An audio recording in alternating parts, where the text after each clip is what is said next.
Joe. Welcome back to the Applebee's podcast, episode 2. We're here sitting at the Bees, and today's topic is Chevys only, because we're all Chevy drivers. Am I right, boys? You know what I say? Yes. If it ain't Chevy, then that's way too heavy. Yeah, you guys know. You guys know. So my name is Joe, and backing me up with my two bros, my two absolute buds that I would die for these guys, but in a straight way. It's Jim and Steve. Hi, I'm Jim. I guess I'm Steve then. I like it you claim the J name. I don't know why that's cooler than Steve. In fact, no, my real name begins with an S. The S names are the best. Okay. What do you mean your real name? We're all here. We're all real bros. This is real bros, real discussion, real Chevys, real Applebee's. So what are you guys ordering on the menu? Well, because I'm really interested in the new wings and baby back ribs combo. Oh, baby back ribs. They did the Chili's thing and used this pop song from the 90s to make everyone think about pop songs from the 90s and how they tie into baby back ribs. Oh, yeah. I love to listen to 90s pop in my Chevy truck. It's the only thing to listen to in a Chevy truck. I don't know why I'm doing a voice like a man who has one of those machines since he smoked too many cigarettes. I don't know why we're still doing this bit after 2 minutes, but... yeah, really, let's let it die. Woo! We're off to a flying start again. What show is this? What is it actually? That would have sounded horrible. But anyway, welcome, ladies and gentlemen, boys and girls, children of all ages, to the Manga Community Happy Hour, episode 192. Yes, my name is Simon, famous author of such hits as... And joining me, the Bop Bop. I didn't even offer the Bop Bop, but but you did. It inspired. And now you're taking credit from me. You praise me for one thing, and then you steal my credits. Because he's a liar, thief. That's me. That's the sequel to the Bop Bop, the liar. To my virtual left, he is the person who invented and created the Bop Bop, the hit tune that you've heard many a time on the show. It is Manimal. Hi, welcome. It is me. I am here, and I'm gonna go. You know what they say? Let it rip. I'm letting it rip.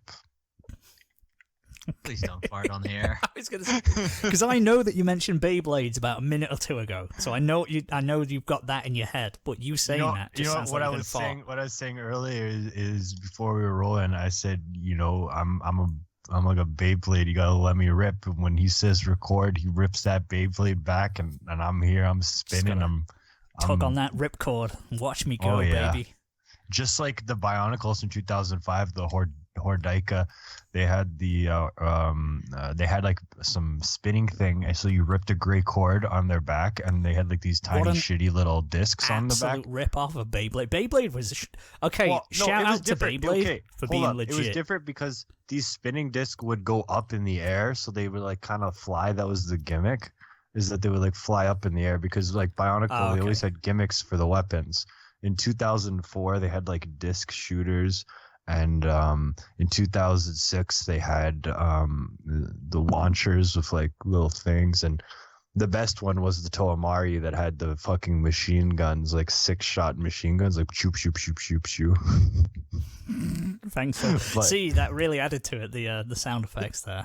But, yeah. I want to just say, how would we know what the correct onomatopoeia would be for the bionic weapons if he didn't go shoo shoo shoo shoo shoo? That's very true. They're cool though. Like they had like red bullets, and it was pretty wicked. It was a lot cooler. Take your best Bionicle, and I would put it up against my Drawnter Beyblade, and I guarantee the Drawnter is cooler. Well, we're gonna have to put this to the test sometime. Have Beyblade battle. I don't still have Beyblades, but Episode 200. Beyblade battle. Vakama Hordaika versus your best Beyblade. Transatlantic Beyblade battle. We'll see. I don't know how it'll work. We're gonna figure out the logistics of this intercontinental battle. Each of you need to get two blades of the same type each. So basically, you can each rip, and they will represent, the other one. Oh, okay. We'll have to do that. So we'll splice the footage together. Four total blades of two kinds on each side of the ocean. I'm making a vow that I will buy a Beyblade and let it rip on air on episode 200. Hold me to my word. I will. If I can refine get that hard Beyblade action. I don't want to keep mentioning Dronza because it is probably the only one I can remember the name of. And then there was Dronza. No, there was Drigger, which had a weird, Drigger, don't get that wrong, from Ray. Kai was brilliant. He was my favourite. The blue-haired Sundara boy. He was always cool. Shout out to that. Great intro as well, Beyblade did. Enough about Beyblade anyway, because we haven't introduced the final member of the team, of the crew, of our Beyblade team. He would be... Who would be the Tyson? Manimal, you can be the Tyson. I know nothing about Beyblade. You could be Max or Ray. Ray's really cool. Max is a massive dork, so I'd go with Ray. This is just about as meaningless as everything I've ever said in my life. I guess I'll be the cool one. I guess Manimal's looking and going, what the fuck? This is when someone goes on a tangent about something only they know about. Yeah, this sounds like me. This is like looking in the mirror. He's like, what the fuck are you doing? What are you doing on air, man? But yeah, it's Corin. Hey, it's me. You'd think after 192 of these episodes, we'd have a professional intro and a concise one once in a while, but we're not. We have concise-ish ones. Episode 200 is just going to be. Okay. Hey, welcome everybody. If we were to become sellouts, what brand of pickles would you promote? I was going to say. What? The only one that comes to mind are Mount Olive and Vlasic, and the Mount Olive color scheme is just terrible. So I'm going with Vlasic. They got a cool stork. These must be exclusive to America because I'm thinking like, what are they called? Do Heinz make pickles?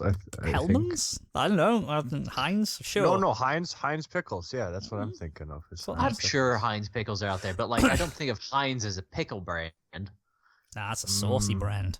Kind of like ours. We're a bit of a saucy bunch of boys over here. There's the Swan one. And yeah, the one with the swan on it. The Vlasic. It's a stork. Oh. Well, apparently I'm not exactly a bird watcher, not exactly an identifier of the species myself. Yeah, but you should know the difference between a stork and a swan. Well, They're very different birds. Yeah, I guess I should. Too bad I don't.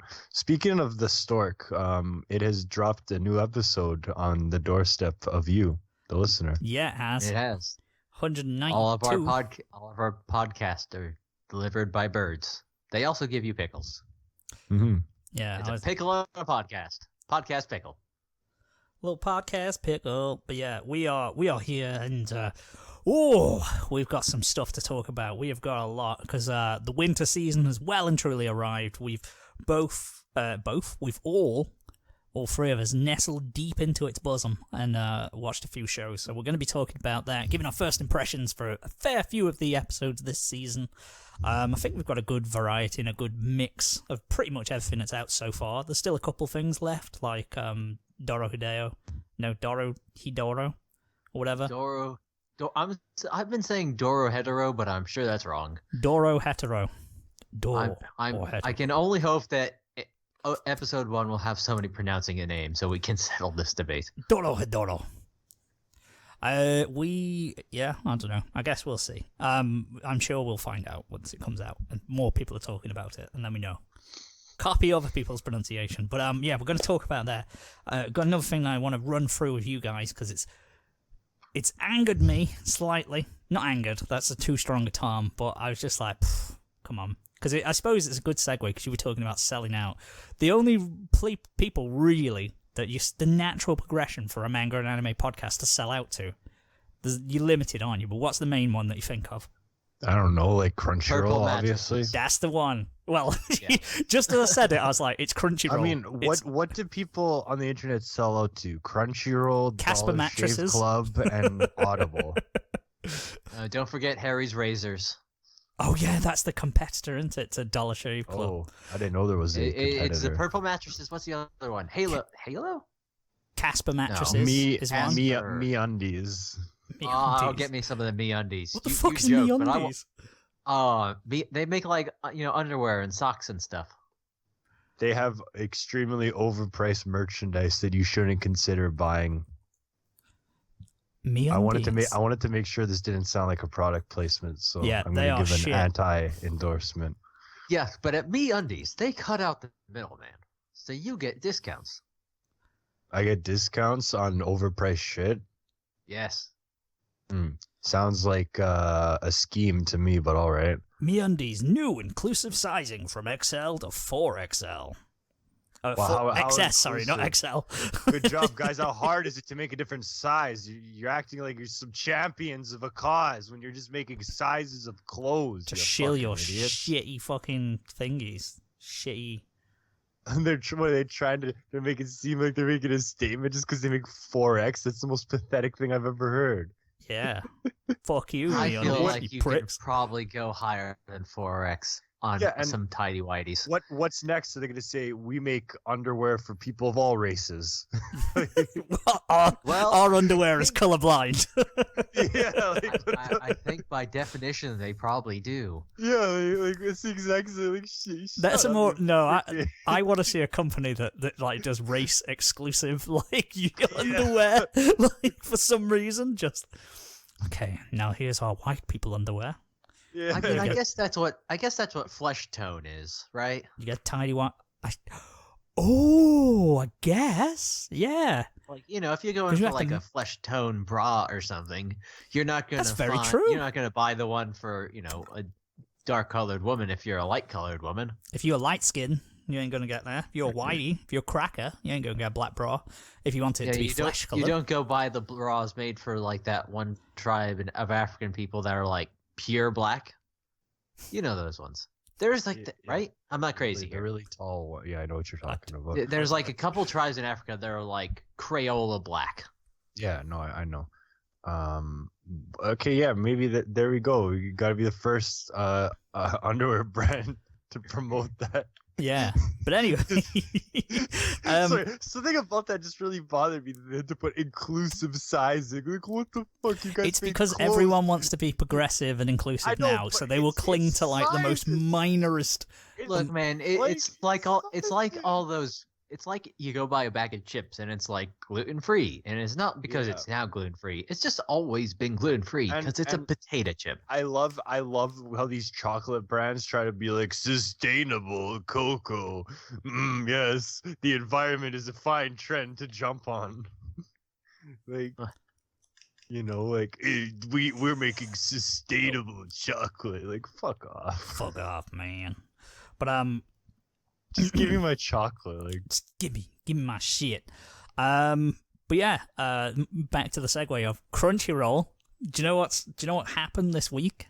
That's going to be a little segment we're going to do. Did the awards happen? The award nominations are now open for vote, and we're going to take a look at them. Whatever the most popular show is will win the end. I mean, that's do we want to put in an official happy hour vote? Yeah, that's what we're gonna do. We got all decide here. Here we go. I haven't watched a single anime of 2019, but I'm gonna put my vote in anyway. I will send you. That's what I call democracy. I have it open on screen right now. I will send you the link in the chat for you guys. But I've got it. I don't know whether to start bottom to top because the top one is like the big ones, like Anime of the Year, Best Protagonist, Best Antagonist. Whereas at the bottom you've got the little. Best opening, best ending. Let's start at the bottom and go up. Okay. That's a good idea. So, we're going to start with best ending sequence. I've had a flick through these, right? You may notice the lack of variety of shows, particularly as we get to the top, and it's quite infuriating. But let me guess, Demon Slayer is going to win every award. You would be interested. Wait. Best ending, Stand By Me by the Peggies is a really good song, so I'll vote for that because I know that song. I really like that song. Well, there you go. So we've got vote for best ending sequence. These are the 6 that have been nominated. So you have Hold Me Now from Carol and Tuesday, Veil, the first ending from Fire Force, Stand By Me by the Peggies, as Manimal said, from that's a great song. Sarazanmai. which I never watched. Dororo, Sayonara Goku. Cannot remember it off the top of my head, but I definitely watched Dororo. Chikoto Chika Chika for Kaguya-sama Lover's War, and Torches for Vinland Saga. Now, if I'm not mistaken, did Love is War have the big famous dance? Because if it did, that one's gonna win. Yes, but that was one ending and one ending only. Really? Which this might be it. So basically, what that was it was just like one at the end of one episode. Oh, wait a second, where's it gone? It sent me somewhere? I don't want to know where to watch the shit. I don't know. It might be that. Because it was kind of like, I don't know, or it's the original. Yeah, fuck it. I'm just gonna put a vote for that. I love the Peggies. They're a great band. I don't even know what anime it is. I don't even know the song was in an anime. The Peggies are great, so I'm gonna vote for them. There you go. I voted for Kaguya Lover's War. I don't know. What are you giving your vote to, Corin?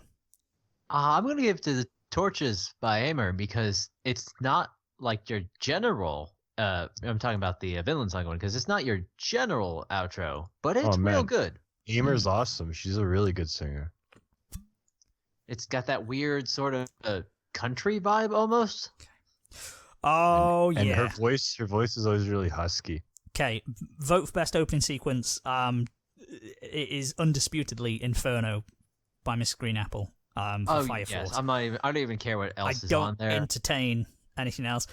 Touch Off, the Uberworld song for Promised Neverland was okay, and the beginning, the intro for Vinland Saga is cool as well. Don't know the others. Vinland Saga is cool. Mob Psycho's intro was good. Wasn't as good as the first season, though. Not as good as the first season. Which is sad. Was it as much as an acid trip as the opening? Like the actual opening title sequence? Or it was definitely a different trip. Oh no, Isaacin gets that vote for this season.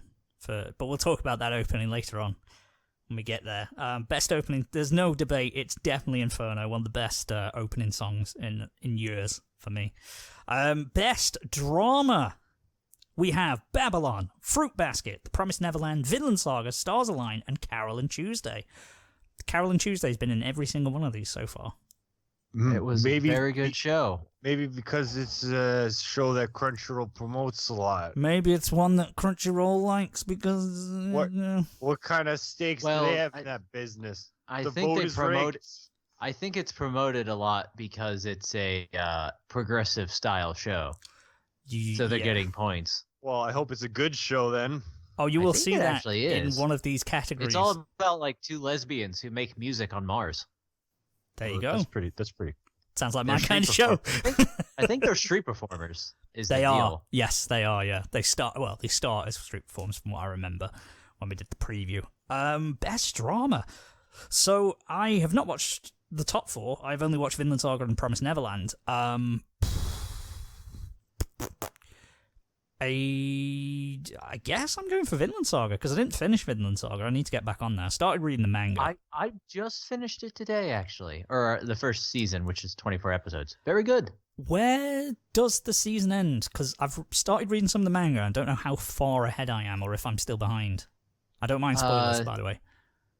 I mean, it's not going to too much of a spoiler, I guess, probably because it's historically accurate to a degree.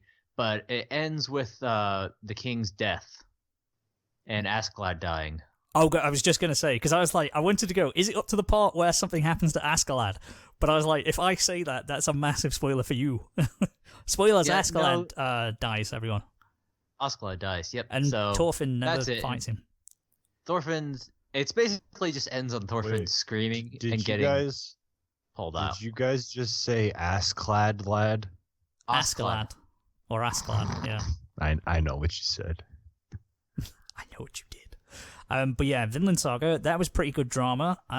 Because I wouldn't say it was a drama show. Like, when you say a show's a drama, Vinland Saga isn't really what I think of, but the intensity and the tension in certain scenes that it had, like even in the first 4 episodes when you knew Thors would die, you knew his father was going to die.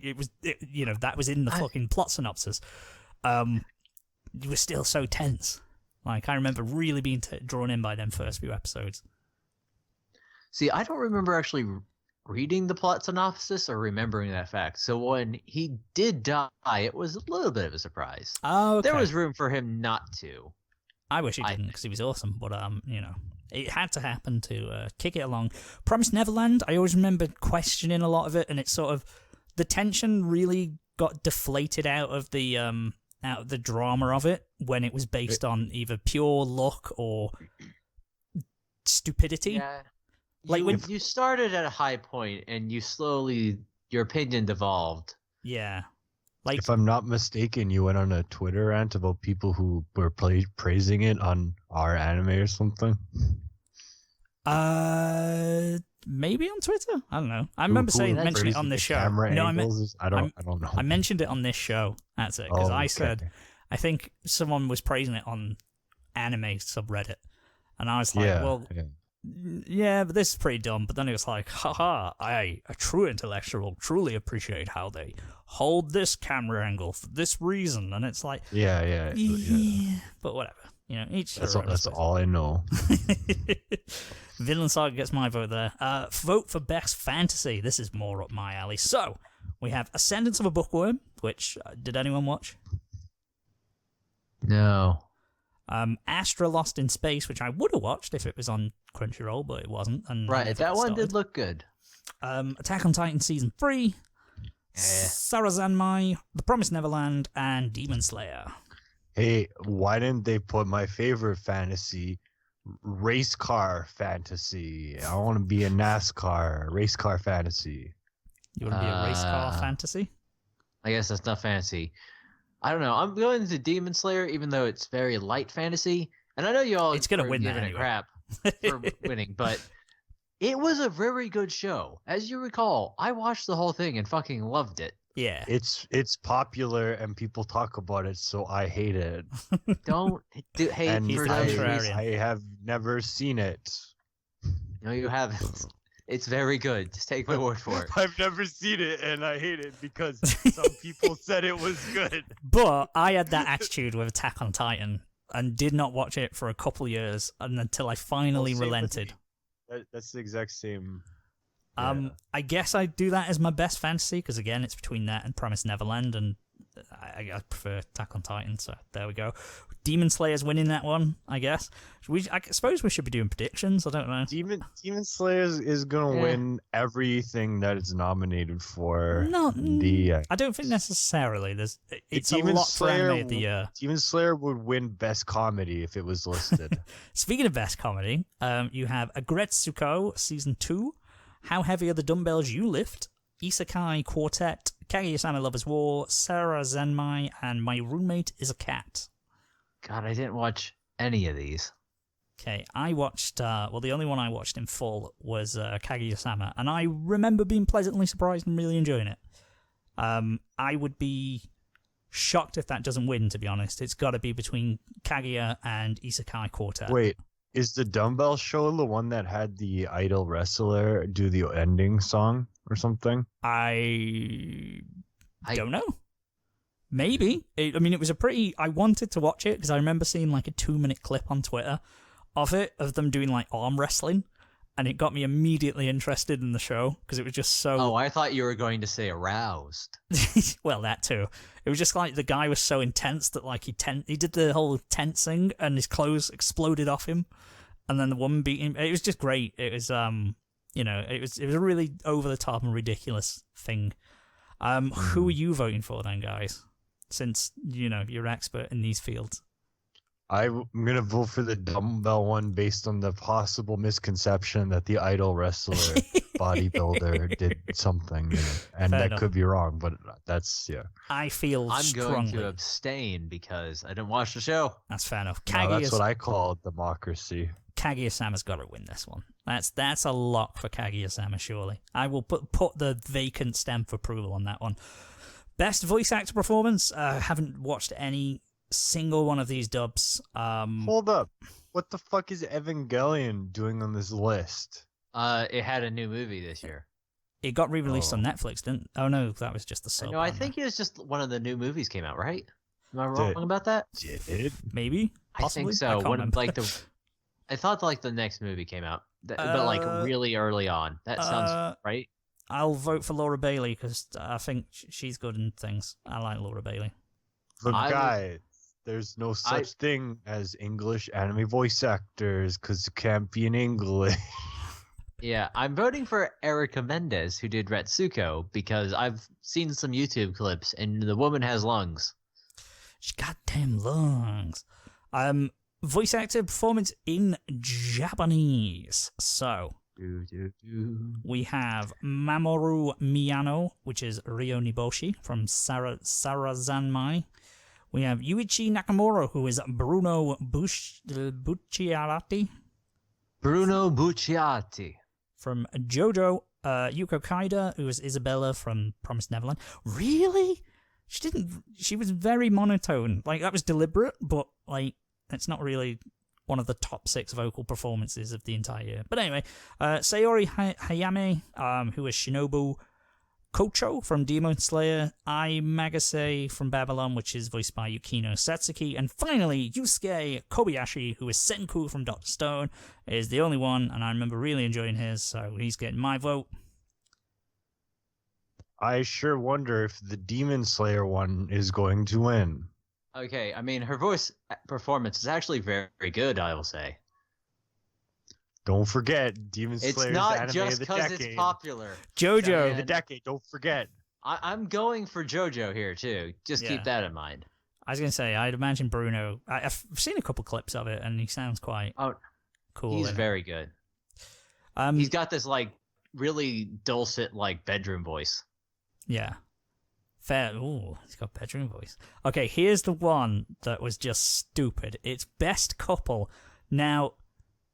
You have Baki Hanna and Kozui, I don't know, some fuckers from Baki. I guess I didn't get that far in Baki to know who they are. 2 gay guys, somebody from O Maidens in Your Savage Sheet, no, I don't fucking know. Here's what annoys me. So the only 2 that I really know about on this show, I didn't get far enough on Baki, so whatever, didn't know that one. But Kaguya-sama and Attack on Titan, you have Waimia and Historia, who are not a couple. They absolutely were never a couple. They're not together. There is implied that there's a bond and connection and maybe some love there between the 2 of them, or at least Waimia loves Historia. It's heavily implied that they'd fuck, but they're not a couple. They're not actually a couple. And then Kaguya and Shirogane, the whole point of the show is that they're not a couple. The whole entire idea is that they like each other in secret, but they don't want to confess to each other. Is it one of those things where they're clearly a couple, even though they're not actually a couple yet? They're not a couple. Don't you dare deny my ship. And then another gay pairing from Ryo and Mabu. Big head. I mean, don't get me wrong. I don't think Boruto should win any awards, but you've got Boruto, you've got Naruto and Hinata. Surely that's a fan favorite ship that people enjoy. We do not need to bring Boruto into this conversation. Shove that in there. You could put, I don't know, whatever shows came out last year that had couples in. Maybe it is hard. I don't know. Maybe it is really difficult to think. But it annoyed me because I was like, well, they're not a couple in Attack on Titan. They definitely weren't a couple. And Kaguya-sama absolutely not a couple. So I'm going to abstain from that one.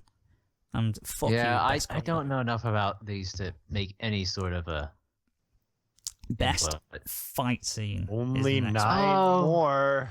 Now, there's been some good fight scenes. How is Fire Force not on this list? Because Fire Force has been shafted. I'll tell you a spoiler, as far as I remember from glancing through these, the only things Fire Force have been nominated for was opening and ending. Nothing else. Not even in fight scene, when it definitely had some of the best fight scenes in the year. It had some of the best fight scenes. It had some of the best animation. What are we talking about, Crunchyroll? So, I know it's bad, but this is egregious. Yeah, this is their list for the top 6. Emperor Crimson versus Metallic from JoJo's Bizarre Adventure. Mob versus Toichiro from Mob Psycho 102. Thorfinn versus Forkel from Finland Saga. Levi versus the Beast Titan from Attack on Titan. Demon Slayer. We've got Tenjiro and Nezuko versus Ryu. I don't know. Can't say that properly. Rui. There you go. And then Ushi Wakamoru versus Tiamat from Fate Grand Order Absolute Demonic Front Babylonia. So, that's a mouthful. God. Okay.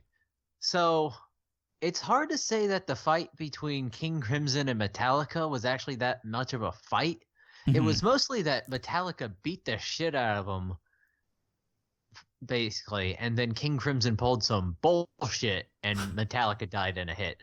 Is basically how that went down. I'm not going to count that. It was cool. I wouldn't say it was a good fight. Like a cool fight. You know what I'm saying? I would say the Cool. same for... It was a fight, but it was a JoJo fight. This is a different thing. It's not what I'm looking for. I'd say the same for Levi versus the Beast Titan. I mean, don't get me wrong, fucking loved that part, and it is amazing, but it's about a minute. Like, it's literally, he runs at him, chops the guy to pieces, and then doesn't get a chance to kill him. Yeah, that's kind of it. But I suppose it's more the surprising omissions, like no Fire Force, the Tor's fight from Vinland, I thought might be on there. Nothing. Granted, the Thorfinn and Thorkel fight is really good. Don't get me wrong. Yeah. No, it's a good fight. There's nothing from One Punch Man Season 2, which I thought had some good fights, you know? Yeah, but it looks so bad. I suppose.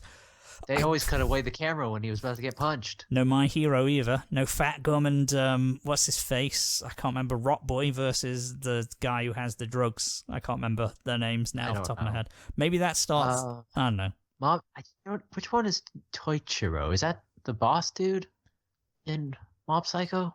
I didn't watch this. I don't remember which one Toichiro is. But honestly, it's going to go to Tanjiro Nezuko versus Rui, because that was like a 3-episode fight. And do you remember at the end of that show's run when I was freaking out for a while? Mm-hmm. It's because of that fight. It was really good. Fair enough. It was one of those like constant tide turning shonen fights that you just live for. That's my bread and butter. I'm gonna cast my vote for Thorfinn and Thorkel because that's the one I remember really enjoying.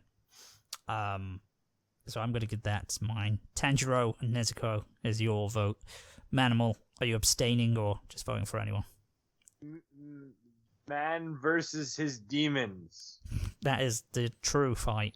Nominees for best score. Let's see. Here's Attack on Titan Season 3, Carol and Tuesday, Dr. Stone, The Rise of the Shield Hero, JoJo's Bizarre Adventure, and Demon Slayer.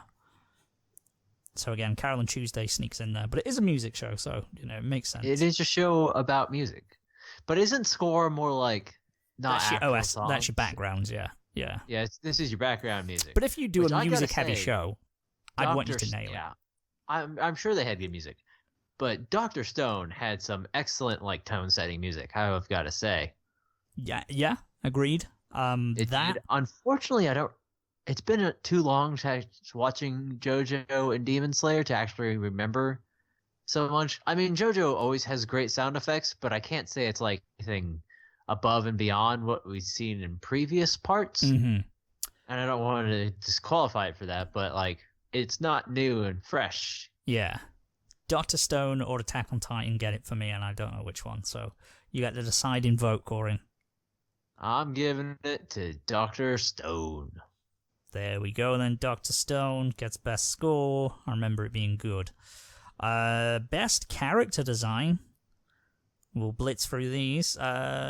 Tetsunori Saito, or Tsunori Saito, which is Carol and Tuesday. Carol and Tuesday, Dororo, Kaguya-sama, Dr. Stone, Seren Zanmai, and Vinland Saga. See, Vinland Saga is just kind of like medieval dudes. I won't give it to Vinland Saga. Yeah, although they did great character design from a technical point of view. I was going to say, technically, really brilliant. Accurate, like historical, stuff. But like, I'm not going to give it to them. They looked for that. beautiful. I want like a level of creativity, I'm going for Dororo just because it was nice and cool and interesting. The demons were interesting. I do want to watch that one still, but just based on my actual have seen it, I'm going to go with Dr. Stone for like all that cool caveman stuff. Had some cool caveman stuff in there. Any that you're going to cast your vote on, Manimal, or nah? I'm going to say nah. Best animation. Okay. Attack on Titan, Demon Slayer, Mob Psycho 100, Fate Grand Order, Sarah Zanmai, or Vinland Saga. It's going to be Vinland Saga for me. Absolutely 100%. Beautiful, great looking show. I'm giving it to Mob Psycho because it looks real pretty. Mob Psycho did not lose any of its polish as compared to one's other property. Yeah, I was going to say, it didn't suffer the same fate as One Punch Man. It didn't get shipped out to another studio and get destroyed by that process. Best Director. Attack on Titan Season 3, Babylon, Mob Psycho, Vinland Saga, Sarah Zanmai, or Carol and Tuesday. I always find that interesting because obviously they're adapting the source material, so I suppose I take a keener interest in it when I know the source material. And the only one I've ever read is Attack on Titan for this. So knowing what he had to work with and knowing how he adapted it and what parts he used and why is always an added layer to it as opposed to an original animation. So I'm going to go with that one because I think he did a good job because Season 3 was a slog because of the whole politics kind of bit. And, that's... Yeah, I'm giving it to that. I'm giving it to Vinland Saga. Vinland, again, very good show. So can't think. Here we go, boys. Here's the big one. Vote for Best Girl. Right. Let's not have an argument to this. So Carol from Carol and Tuesday, Emma from The Promised Neverland, Nezuko from Demon Slayer, Chika Fujiwara from Kaguya-sama, Kohaku from Dot Stone, and Ralph Talia from The Rising of Shield Hero, who should be disqualified because she is not a girl, she is a raccoon girl. So she's struck off the list. I don't know if that's enough to strike you off the list. Although she does grow rapidly the more she levels up, so there you go. If that's something you're into, then you've got that on your side. Now, I have a problem with the Best Girl category based on the fact that it's just kind of weird, ain't it? Right? That we're judging the anime girls? Well, it's... No, it isn't, because it's that's best what you female. do, it's anime. Yeah, it's best female character. Because it's got best boy. Like, call it best female character. Have a little bit. Best girls let you say it's the culture, Is anybody not thinking that Nezuko is easily going to win it? And it's going to Nezuko is amazing. She has no lines, and she was still one of the most beloved characters in that show. My pick is going to be for Chika, because she has a marked impact on that show, and I think Kaguya-sama would be worse without Chika, and she's a lot of source of the comedy there. So I'm going for Chika, and of course she has the little famous dance that she does. So there you go. That makes her Best Girl.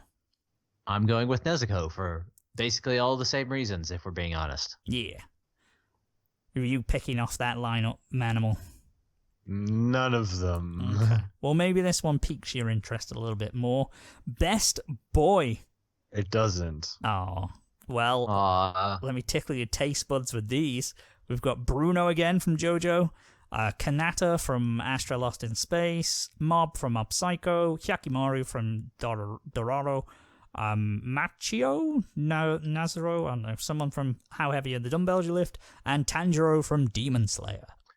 It is at this point that I am reminded that Bruno Bucciarati is A, Mafia Don, and B, 15 years old. So he should get the vote, in all honesty. He probably should. And I'm giving it to him. I'm giving it to Hyakimaru because he is the only one that I can think of. He is, he was limbless. He's got swords for arms for a lot of the show, and he doesn't have eyes or skin for a long time. So there you go. We're giving it him. Best antagonist. We're in the final three. We're in the final hurdles, boys. So we have Magase from Babylon, Askeladd from Vinland Saga, Isabella from The Promised Neverland, Angela from Carol and Tuesday, which definitely shouldn't be a show that has an antagonist because it's a music show, but why not put it in another category? You can have an antagonist. Wants to knock it off because of its progressiveness. You don't need to have a villain, but you can have an antagonist. Garo from One Punch Man Season 2, and Overhaul from My Hero Academia Season 4 with his little plague mask. I'd like to give this whole list an overhaul, therefore I will vote for Overhaul. One thing I'll point out with Overhaul is I don't like... His plague mask look cool as fuck in the manga, but in motion and animated and looking more 3D, it doesn't look as good. And that's a shame. But he is still quite good. So I'm probably going to give it to him. I don't hate Askeladd either, so I can't say Askeladd. Askeladd's pretty good. I love Garo because I don't hate him. I fucking love him. That's the thing. I like Garo. No, but it does be an antagonist. You don't need to hate them. That's true. They just have to, if you have a villain you love to watch be villainous, that's a great antagonist because you love to watch them. I like watching him turn to the light side. But yeah, Overhaul and Garo. Best protagonist then. We have Emma from The Promised Neverland.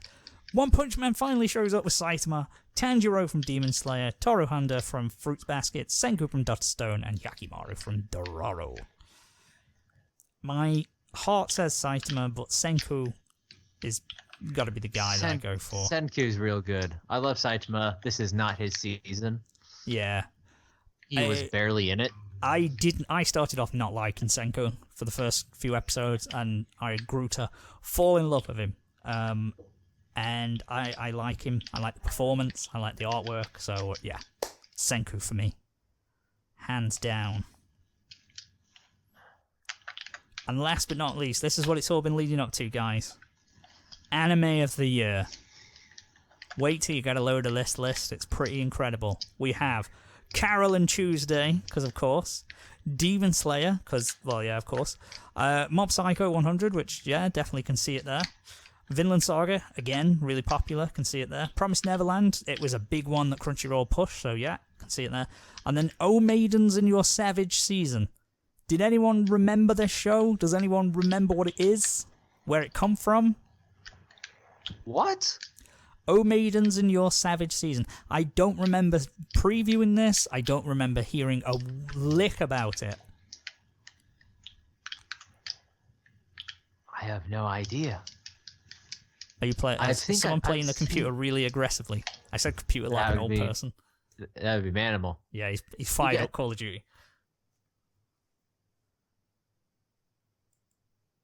Oh, maybe he's gone. I don't know. No. I think my mic unplugged, so you heard everything more than normal. Ah, okay. There you go. We heard everything. I heard everything. And yeah, obviously I'm playing Call of Duty. Shipment 24/7. 24/7, boy! 24/7 shipment! I'm not afraid to say I've gone up like 40 ranks since that came in. Gotta be hardcore, gotta be domination. You'll rack up 100 kills each game. I love Shipment.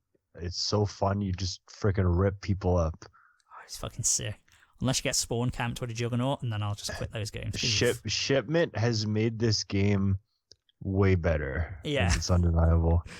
They better not get rid This game was so slow. It was so walking around, running around, and then with Shipment, you're like, it fits perfectly. Oh, man. I'm going to play Shipment after we finish recording. See if I can get to level whatever, 100 by the end of it. Before it goes off, because Double XP's on this weekend as well. But yeah, sorry.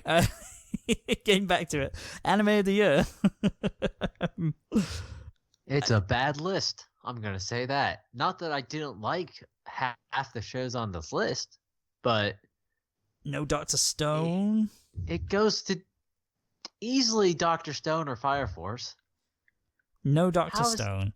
No Attack on Titan, which is interesting. I would have thought that was popular enough to be on there. No Fire Force. Just interesting. Like, Vinland Saga deserves its place. I can see why Promised Neverland's on there. It was enjoyable. It was popular when it came out. Yeah, and I know you're all giving it bullshit, but Demon Slayer I do think deserves its spot on the list. Yeah, but we gotta push Carl and Monday. It's clearly one of the best Carol and shows. Tuesday is seems to be the darling child of Crunchyroll for some reason. And Please watch this show. I'm pretty certain it wasn't on Crunchyroll. Maybe I'm mistaken. I don't know. We'll probably have a look in a bit, but I didn't think it was. I think it was. I think just none of us cared. That's more I think likely. I looked at it when it first came out. I think I brought it up in the preview. Thought it looked interesting, but maybe it came late. I don't know. Like, I'm sure it was a competent show. Like, I can't imagine it wasn't, but I don't know.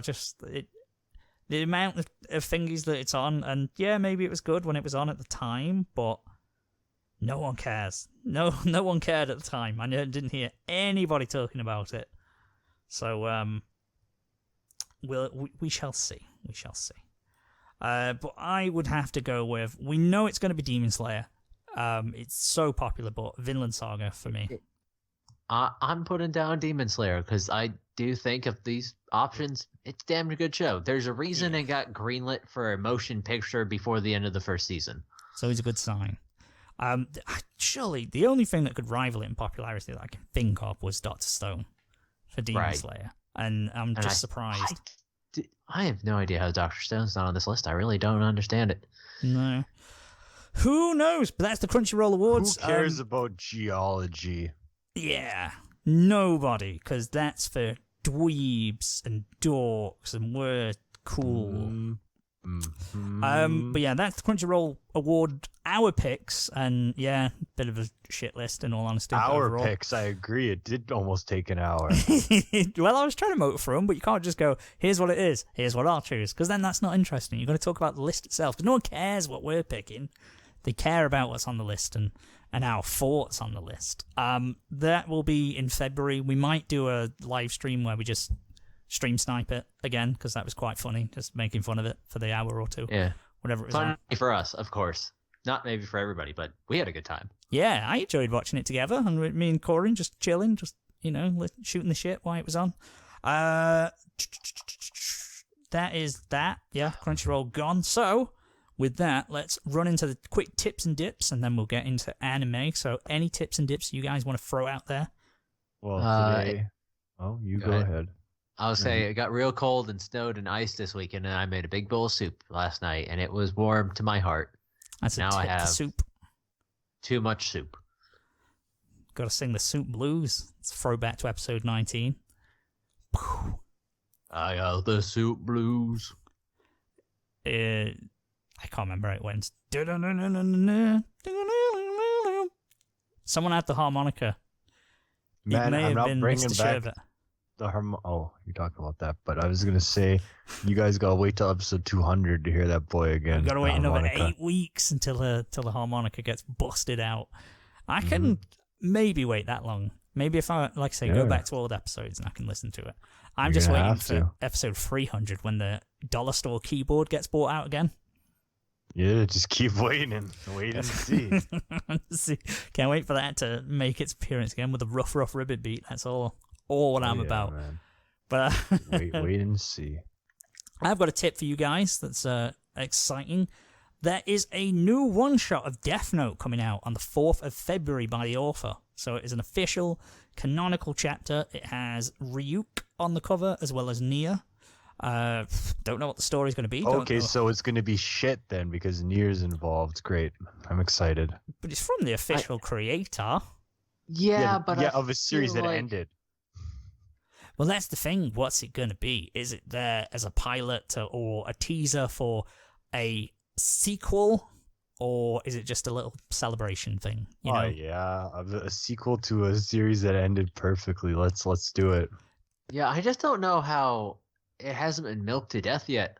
That's what I mean. It's avoided it. So is it going to be a nice little, thing? Death Note 2 Resurrection. No, it's got to be called Death Note Another Note. That'll be what it is. Something like that. It's just going to be the life note. Death Note. And the life note's going to come down. The person whose name you write down shall live. Death Note Next Chapter. That's got to be what it's called. Oh, fuck. Death Note Next Chapter. There you go. Boom. Stop. They're listening. They're going to use these ideas. Yeah, I don't know. I mean, there's no plans for a sequel at the moment. What you would do a sequel about, I mean, you could do a sequel on anything, but as you said, it ended as well as it could have done, given, that's up for debate, but... Oh, the ending to Death Note, not the manga ending, but the anime ending was really good. It was a fantastic ending that made the last shitty part of the series worthwhile. The ending with... So Light's demise was brilliant, yeah. I appreciated that part.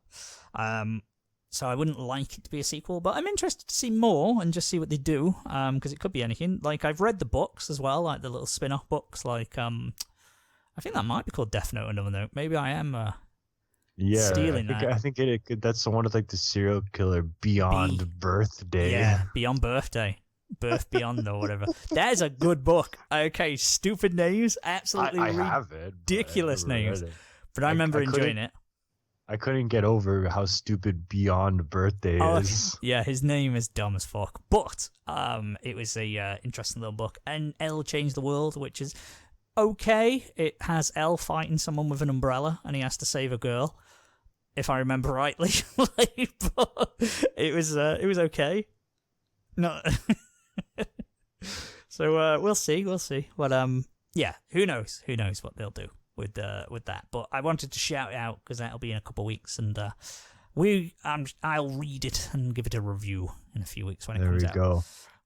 Well, I got a tip, and that is today I watched the original trilogy with my girlfriend who hadn't seen the movies in full. And I gotta say this: what would an abusive millennial do when presenting Star Wars to someone who's never seen it? What would they do? Just tell me. Just tell me what they do. An abusive Start millennial. with the prequels. Yes, exactly. Yes.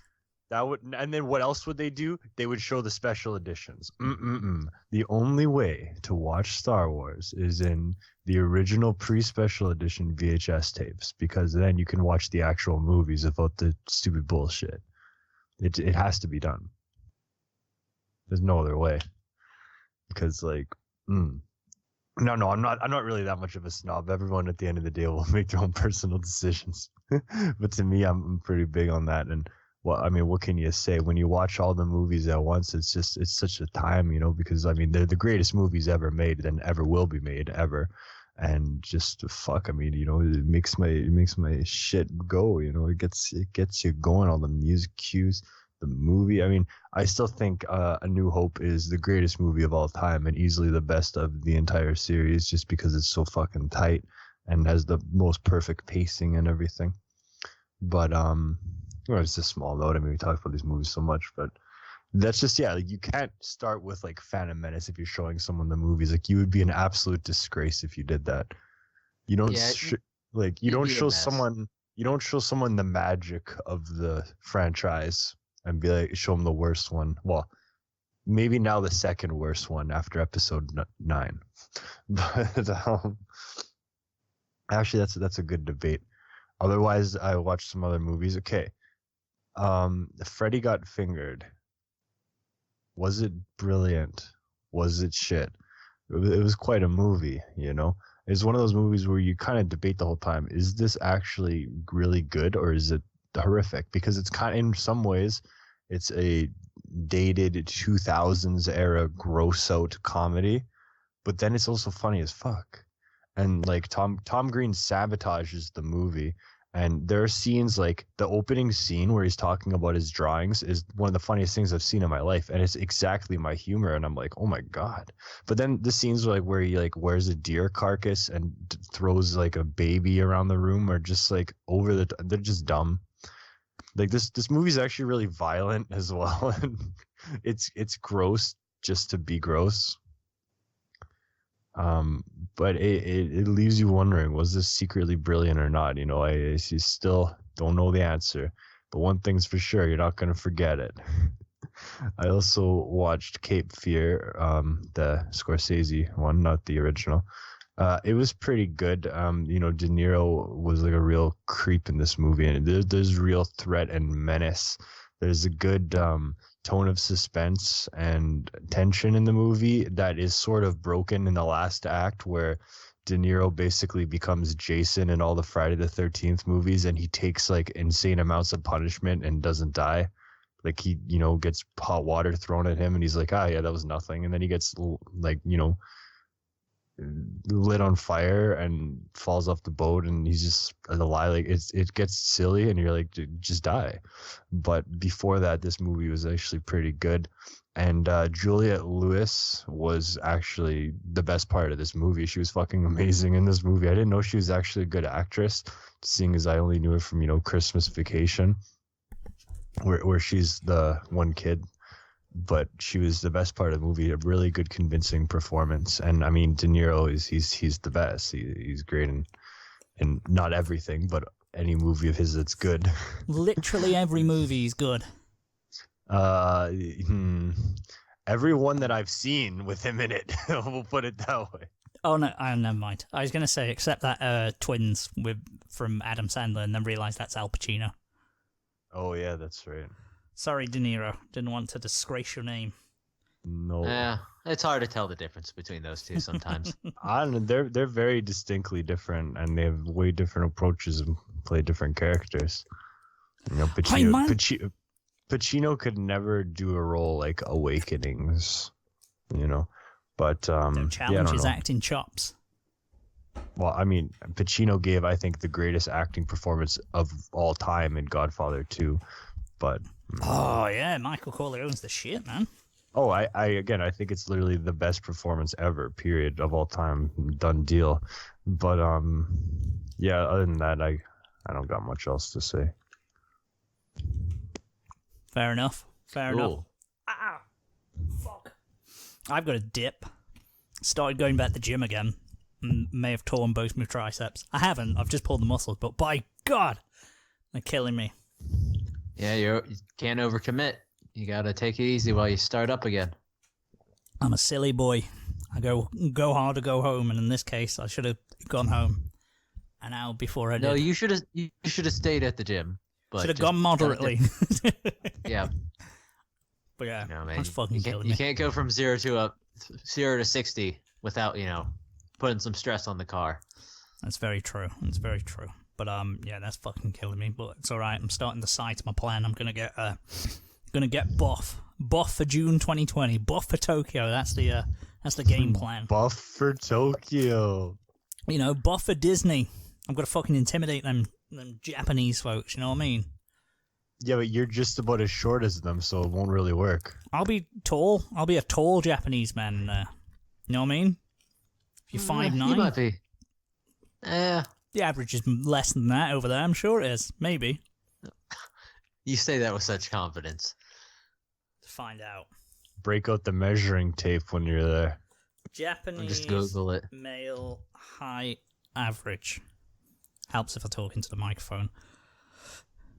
5'6". Although they're measuring it for a 17-year-old for some. That's really weird. Why would you measure a 17-year-old when you've not finished growing?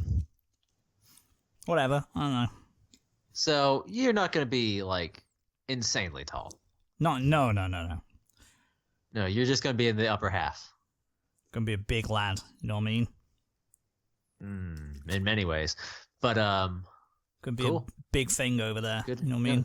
Big buff lad. Good for you, man. Go work out, get fit, be healthy. Go work. So yeah, it's good to go back because I mean it's been years. Like I used to go regularly, but it's been 6-7 years. I want to say 7 actually. Yeah, 2020 would have been like 20 yeah, about going on 7 years since I've attended the gym regularly and worked out and had a routine and a plan and all that kind of shit. So it'll be good to get back into all that.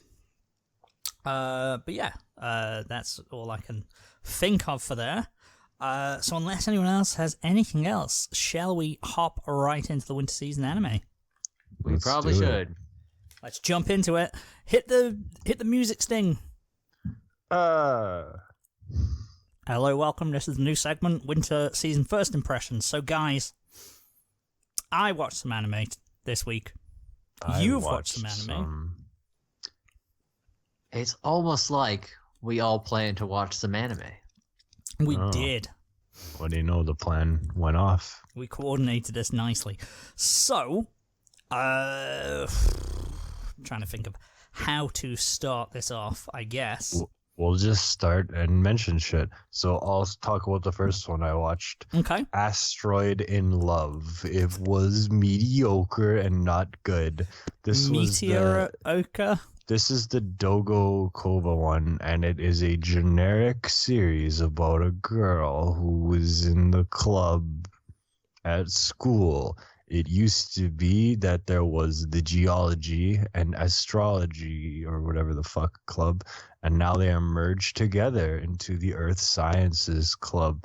And the thing about the show that is dumb is this girl, like when she was like, I don't know, 9, she met like some guy and they talked for like 5 seconds, and we're like, "Oh, we're gonna find an asteroid and name it after you." Yeah, and they had this talk, and apparently it's the only thing that ever happened in her life because it's all she talks about when it cuts to her in high school, and she keeps talking. And then when she meets the character again, it's actually a girl. And yeah, and then she's like, I shows her this whale charm that she has in her bag that she's used to remember her name all these years, and you're just like, did anything else happen in these characters' lives in this meeting for like 5 minutes? Apparently not.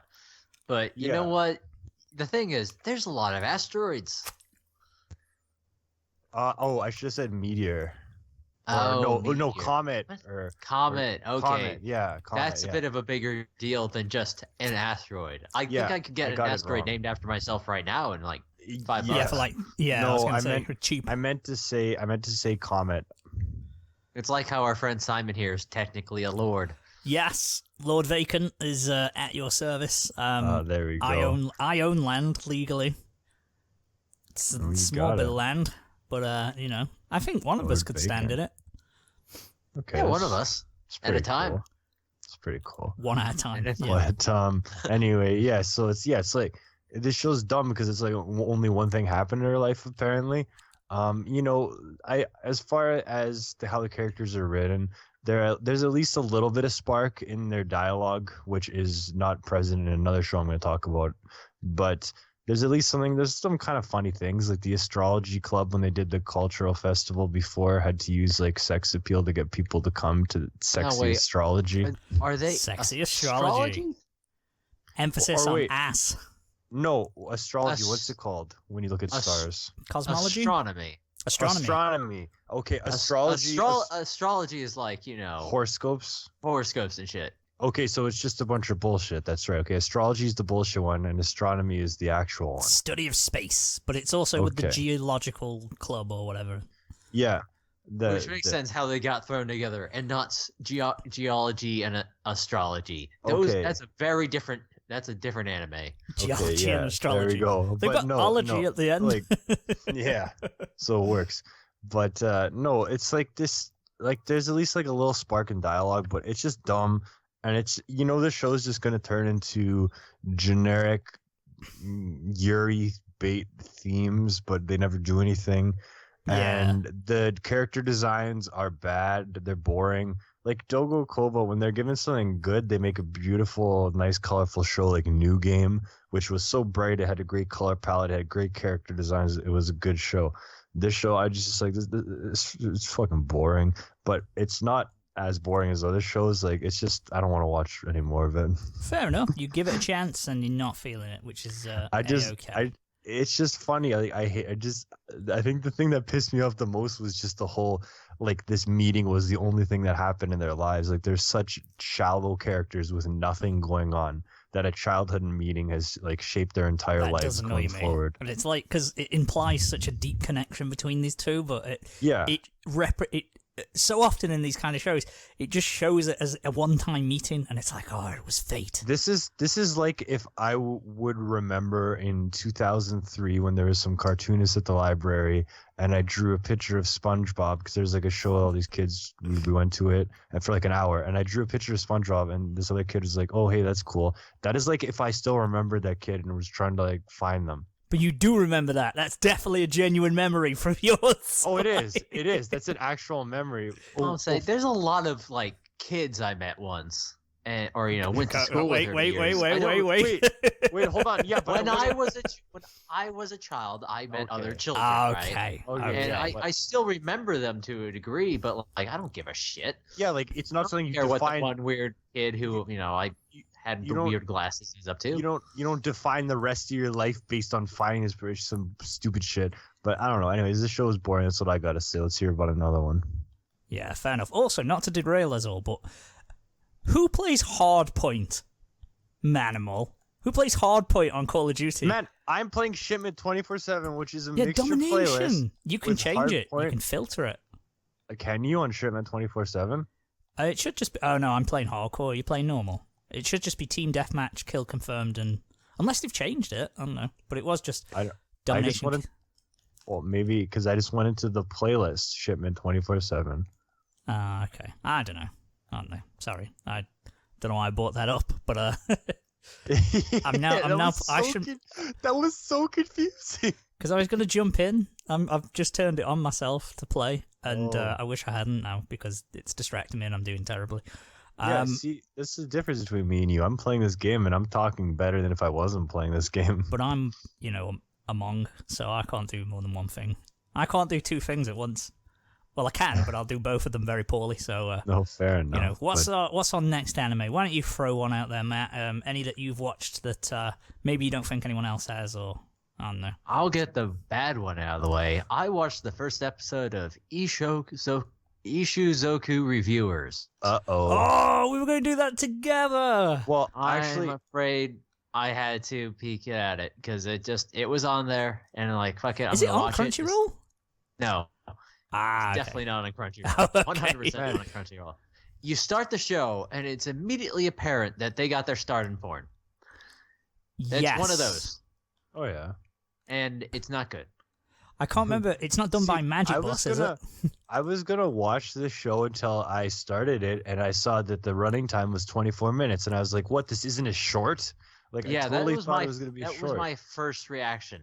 It does not have enough comedy to pad out into a full 24 minutes. That's what the tits are for. That's what the tits are for, but I don't care about the tits. Whoa, that's some fighting controversial opinion. 28-year-old man does not care about anime girls. Anime girl titties. I'm debating if I can put "I don't care about the tits" as the episode title. Yeah, that's a good episode title. I think we've had worse before. I feel like with the amount of Hitler references, we can probably get away with putting the word tits in there, not twits. Yeah, we definitely. Look, we're not getting to be monetized anyways. No,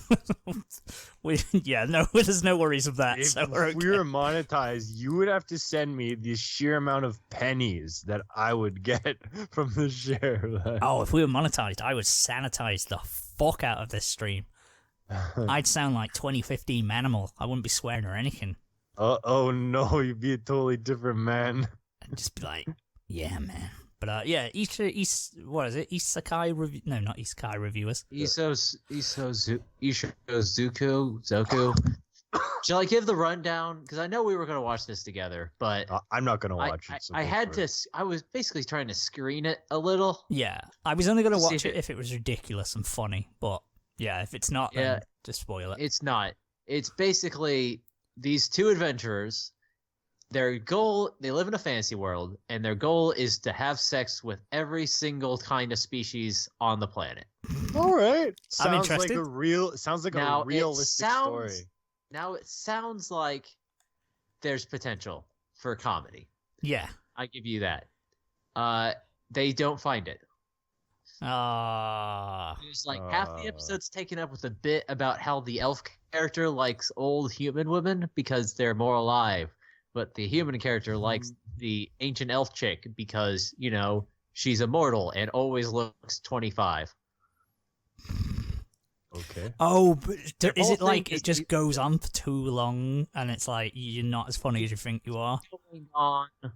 Yeah, if this was a 10-minute show, it'd be funny. But, it goes on. It's like they meet an angel who's hermaphroditic and it's funny. And then they start posting out of 10 reviews of brothels they visit. That's their thing, is they post reviews of brothels on a tavern wall. And it's this fictional, they reviewed fucking bird women. And it's they're very submissive, 10 out of 10. That sounds pretty funny. Yeah, that's actually kind of funny. It's so dumb, it's kind of funny. Maybe it sounds better on paper than an execution. I think it does. Again, if it was a 10-minute show, be much funnier. But they're padding it out, and it's not. It doesn't got the legs for it. Fair enough. That's disappointing. Like I say, I thought it was a short as well. I just thought it was going to be a dumb, fucking talk show style setup. You know what I mean? Yeah, that's what I thought it was going to be. Honestly, I thought it was about the brothel workers reviewing other species. I thought that would be fun. That's an angle, but no, it's just these horny ass adventurers. Okay, fair enough. That's kind of lame. Boo. all our hopes rest on what's it called? All our overflow. Wait, hold on. All our hopes. All our hopes rest on the breast. That wasn't worth the hold on. The rain in Spain falls mainly in the plain. But yes, our hopes do last on Overflow for something to watch with Lego, because I feel like that has more potential for him. I feel like it appeals. The first to one him. is just, I think, going to be ogling at monster girls, and that's all it is. Yeah. But again, clearly started a career in porn. This artist did. I mean, probably still does. Probably. They're hoping for a hit to so they can sell some douches. It was about 2 minutes into the show, and a girl stuck her tongue out, and it's that meme where the tongue is just another vagina. Wait, what? Have you seen that meme? No. There's a meme out there which makes fun of hentai, right? Basically, there's a thing in hentai these days, apparently, where a girl sticks out. Girls' tongues are just drawn like vaginas. Okay. Yeah, you're talking about the face. You're talking about the facial expression. No, like the actual tongue itself has folds and bumps. Oh. Wow. Okay, that's not what Mind you, I suppose I assume that people who draw hentai are a bunch of virgins, so it doesn't shock me that they've never seen a vagina or a girl's tongue, for that matter. But I don't know, man. I just see these things pop up in my feed sometimes of like, look at all this, like, basically, compilation of weird ass shit I found in hentai. Man, That's not sexual, but just inscrutable. I'm just trying to mind my business looking for recipes and kitchen designs on Pinterest, and I keep seeing vagina tongues. What's wrong with the world? I mean, in fairness, on Twitter, I like to think my Twitter feed is fairly clean. Like, I don't really have anything on there or follow any kind of... I mean, it's always a gamble if you follow any kind of anime account. It will have something to that effect on. Like, they'll post fan service or whatever if you're in public. So it's always a risk opening your Twitter feed at that time. But some fucked up shit will come on. Like, some fucked up hentai shit. Randomly from somebody that you like followed 3 years ago and forgot all about it, and then it's like, oh shit, that's interesting. Yeah, it is. It's interesting, but yeah, fair enough. Yeah, we'll wait for Overflow, and hopefully that'll be a good one for us to devour, as it were. Devour might be the wrong word. That's definitely the wrong connotations there. I guess I will go for one then. I watched the latest episode of the last thing I watched about an hour before we came onto air, and also the most confusing one, which was Pet. So it was on Amazon Prime. I checked that one out. Despite the name, it's not a ecchi or hentai harem thing. It's about... Well, I'm not too sure what it's about, to be honest. The first episode isn't exactly very, very clear. So you follow a guy with dreadlocks who used to have a partner. Okay. But I think the show is actually about the two people who he rents his house to, because I assume they're going to be the guys, the main two. But basically, it's... In this world, there exist powers where you can get into someone's head and you can basically brainwash them, and they can make them see what you want them to see and send them mad. And there is, when you have this mind control power, you are susceptible to pain yourself because you can see other people's thoughts, is what I gathered.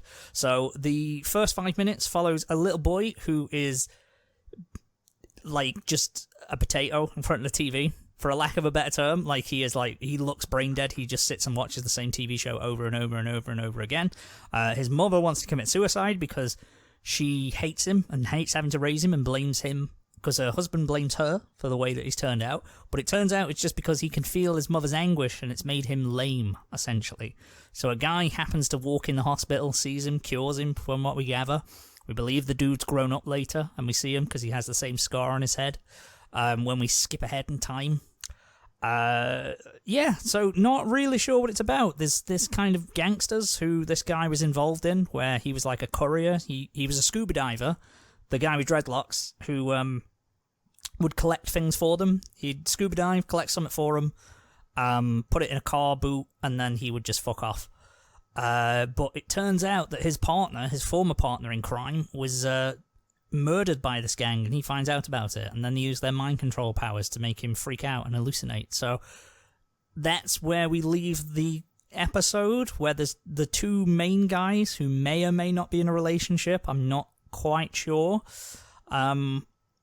They say that they're there and they are aware of it, so I assume that they have powers too, but then nothing happens, and it literally just leaves it off at that, and I have no clue what's going on.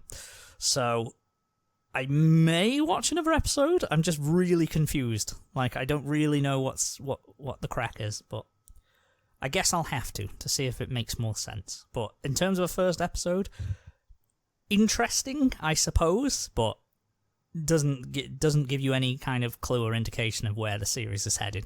So I guess I'll report back next week with that one. There we go. Okay. Okay, so I'll talk about Nekopara. Ooh. This show sucks. Oh, don't say that about cat girls. Now, Nekopara famous for being a name that people recognize. It's certainly that.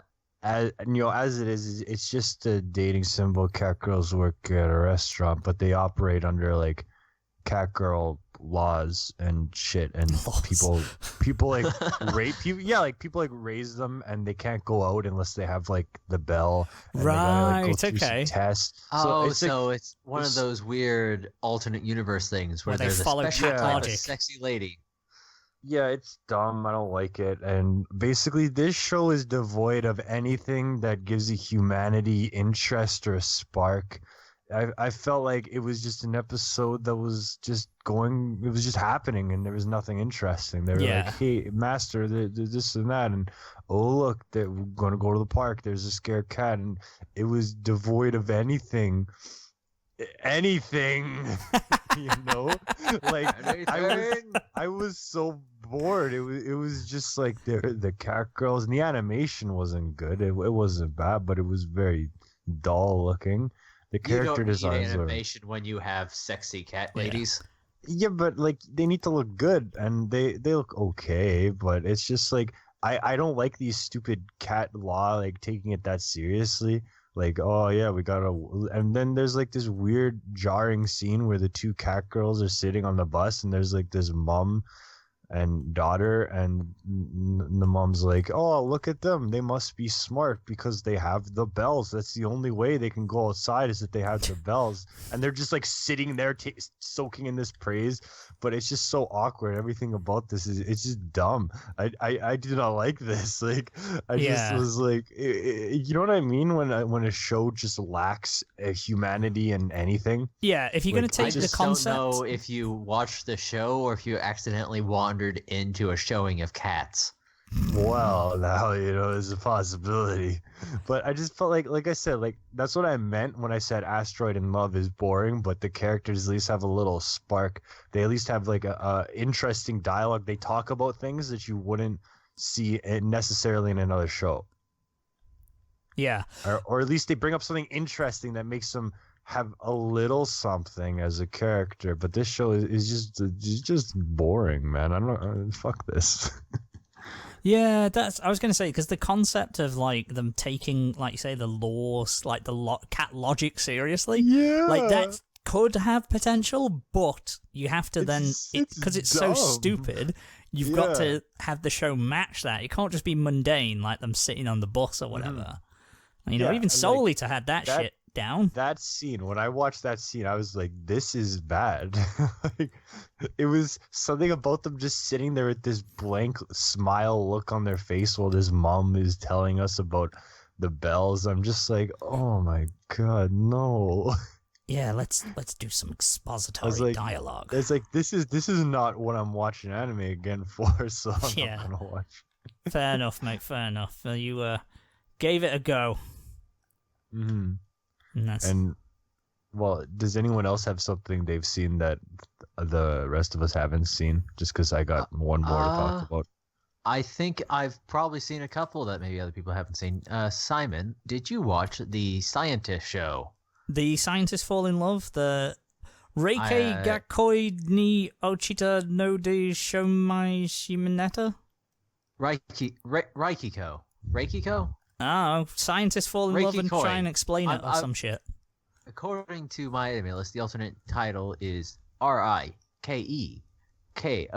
so Rikikoi. Reikikoi? Sure. I don't know. Is it the scientists that fall in love? It's the scientists that fall in love. I did watch that. What did you think? Because I thought it was charming. Yes, I like the premise. I thought it was dead interesting. It's Autist Lovers, the anime. I thought it was good, but I kind of...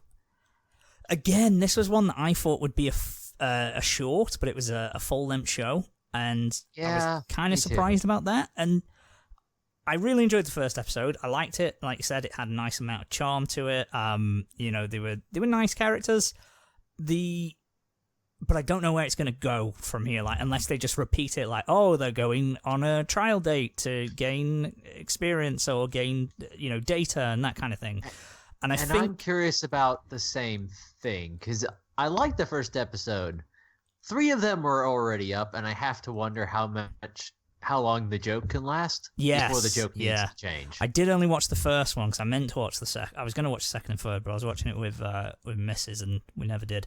But I do intend to watch more because, like I say, I liked what I saw, but I don't know if they could, if it'll wear thin a few episodes in.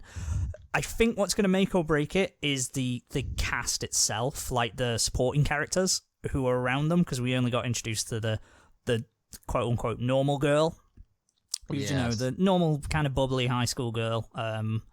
So we'll see. She's not in high school. They're all in grad school. Oh, yeah, sorry, yeah. She was talking about when she was in high school. Yeah, we got that. But yeah, there is one girl who is kind of quote-unquote normal. And then there's also the goth Lolita girl who shows up at the end. Yeah, the one who was just hidden under a blanket the entire episode. She's been asleep on the couch in the background of the entire episode. It was a pretty good joke. I like that. So I think, and then there's some muscle guy in his briefs in the opening. There's a muscle guy who goes swimming and he rips his shirt off. I want him to show up. Yeah. And they appear to have another coworker who's a surfer. So I'm just going to imagine, though, that because they're all grad student scientists, I'm just imagining that this is what Josh does all day. It's up Josh's alley, this one. We'll have to, like I say, I think it depends on the supporting cast, and if they're really good, they can really make the show something really entertaining.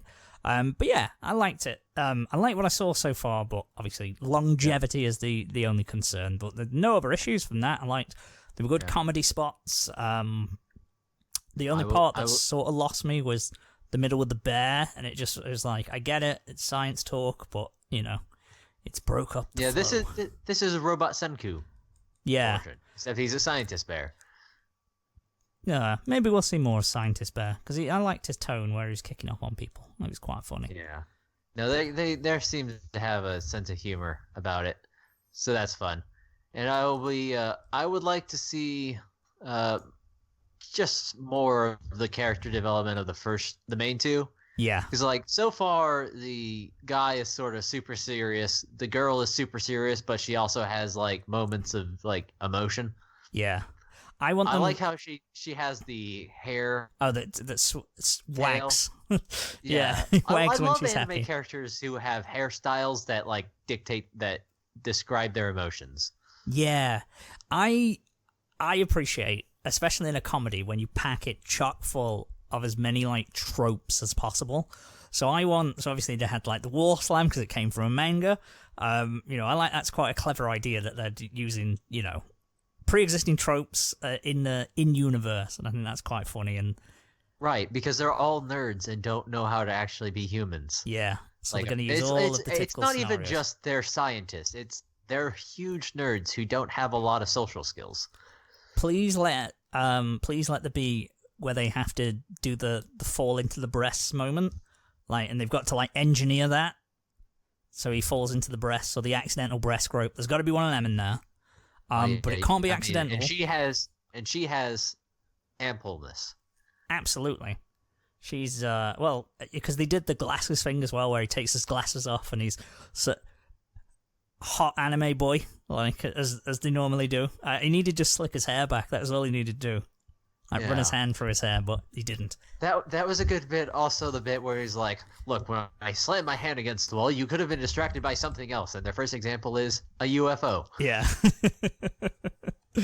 But I'm excited to see the next episode because it was nice. I enjoyed it. I think Manimal would enjoy it as well. Maybe I would. You might. You know what I don't know if I enjoyed it or not, actually. I'm not too sure how I felt about this one. Go on. So that is 22/7. Oh, so yeah. I mentioned this show and I watched it purely for Sally Amaki. Although you find out right away that she's not actually that good in this show. She voices the blonde character, and her voice is not that great. But really, the draw about Sally is more just her weird Twitter posts and her bluntness and everything like that, and just her general online persona. But 22/7 is weird. It was probably the most surprised I've been in an Idol series' first episode. Okay. Just because it starts with this deep, moody monologue about how adults lie and they're bad and evil and stuff like that or something. And there's this really emo girl. She has blue hair with her bangs over her eyes, and she just goes through all this shit. She gets fired from her job because she's not friendly enough, and her coworkers are scared of her and everything. And she's got to take care of her sick mom. She doesn't have a dad, and there's the little sister and everything. Oh yeah. And there's this weird shit where these 8 girls get black envelopes in the mail from the production company that's come meet at the zoo by the gorilla cage. Oh, so please be producer gorilla. No, the producer is a gorilla. He's a gorilla of a man. He's this big guy who's come with me if you want to live. So they go into the basement of a building, and there's there's a supernatural element with this weird wall decoration that apparently gathers them all together and is powered by idol spirit. I think they don't explain this. All right, okay. Okay, I got to note that they don't explain this yet, because they come to this room, and so the blue-haired girl, at first she's like, yeah, fuck this shit. I don't want to be an idol. She talks about how she hates idols because they shake their butt and stuff like that, and because she has this really bad view of jobs. But then when she gets fired, the employer is it's called work because you don't want to do it or something. So she goes back and she's like, I hate idols, but I got to do this as my job now, and I'm going to be the top idol. And then the wall ornament starts lighting up and shit, and it activates, and I would presume by idol ambition. Okay. So the it's will of the idols, Power Ranger idols. But no, because it was weird, because there's this weird dark moody tone about how she's so unfriendly. She gets fired and she has to take care of her mom and all this shit. Tragic. She's going on monologues about adults are liars, adults are this and that, the world is bad, the world is evil. No, she says something. What does she say? The exact line is, I don't wish for world peace, therefore my world is peaceful. That is not a line I expected to hear in an idol show. Yeah, there's normally more of a lighter tone from the few I've seen. But looking at the poster, it looks very light in tone. It does, but I'm kind of interested, and I hope that it keeps up this weird, I don't know, nihilism or something, because this is interesting, but this supernatural element is so fucking stupid. But when I said it's powered by idol spirit, you guys probably cringe at how cheesy that is. But then when I actually describe it, it's just strange. And I'm like, what is going on in this show? And I know it's going to be one of those idol series where their dance sequences are in CG. Yeah. That's my bread and butter. I figure this show is definitely more of an Idol Master show than Love Live. Because as you remember, Love Live was a unrealistic show where there's no guys in the series and they just do things. And like they're the only characters in the entire world in Love Live. Mm-hmm. This show at least tries to well, it's not grounded because it has this weird wall decoration thing. And it's just like what is going on here? And I can't it's intriguing. But it's unexpected. Like I didn't I'm interested. Like I came for Sally and Mackie, and now I don't even care that she's in the series just because of how weird this first episode was, you know? I just hope that there's more angst because it was oddly off-puttingly interesting, if that makes sense. Yeah, I mean, it's definitely more intriguing, because... Like, you know, I'm a fan of alternate idols like Bish and Mason Book Girl, so I want an idol show to subvert my expectations as well. I mean, that's fair. It's crying out for the old idols. Honestly, it probably won't. This show's probably going to turn into generic idol shit, and she's going to see the power of friendship and turn around. But for now, I'm interested. Alrighty. You'll only know by watching. But, yeah, fair dues. Exactly. Excuse me. But yeah, what else have you got, Corin? I have got Kyoko Suryu, or In/Spectre. Oh, yeah. I meant to watch that. I never did. How was that? It is gruesome. I'm going to say gruesome. Okay. In the first episode, we get to see an 11-year-old girl's bloody stump leg.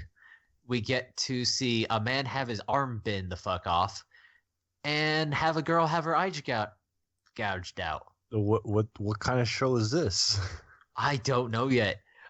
It's like very comedic in the immediate tone, but like it's also very dark in themes. Basically, what it comes down to is the main girl, when she was 11, was taken by yokai in order to be like sworn in as a god of wisdom.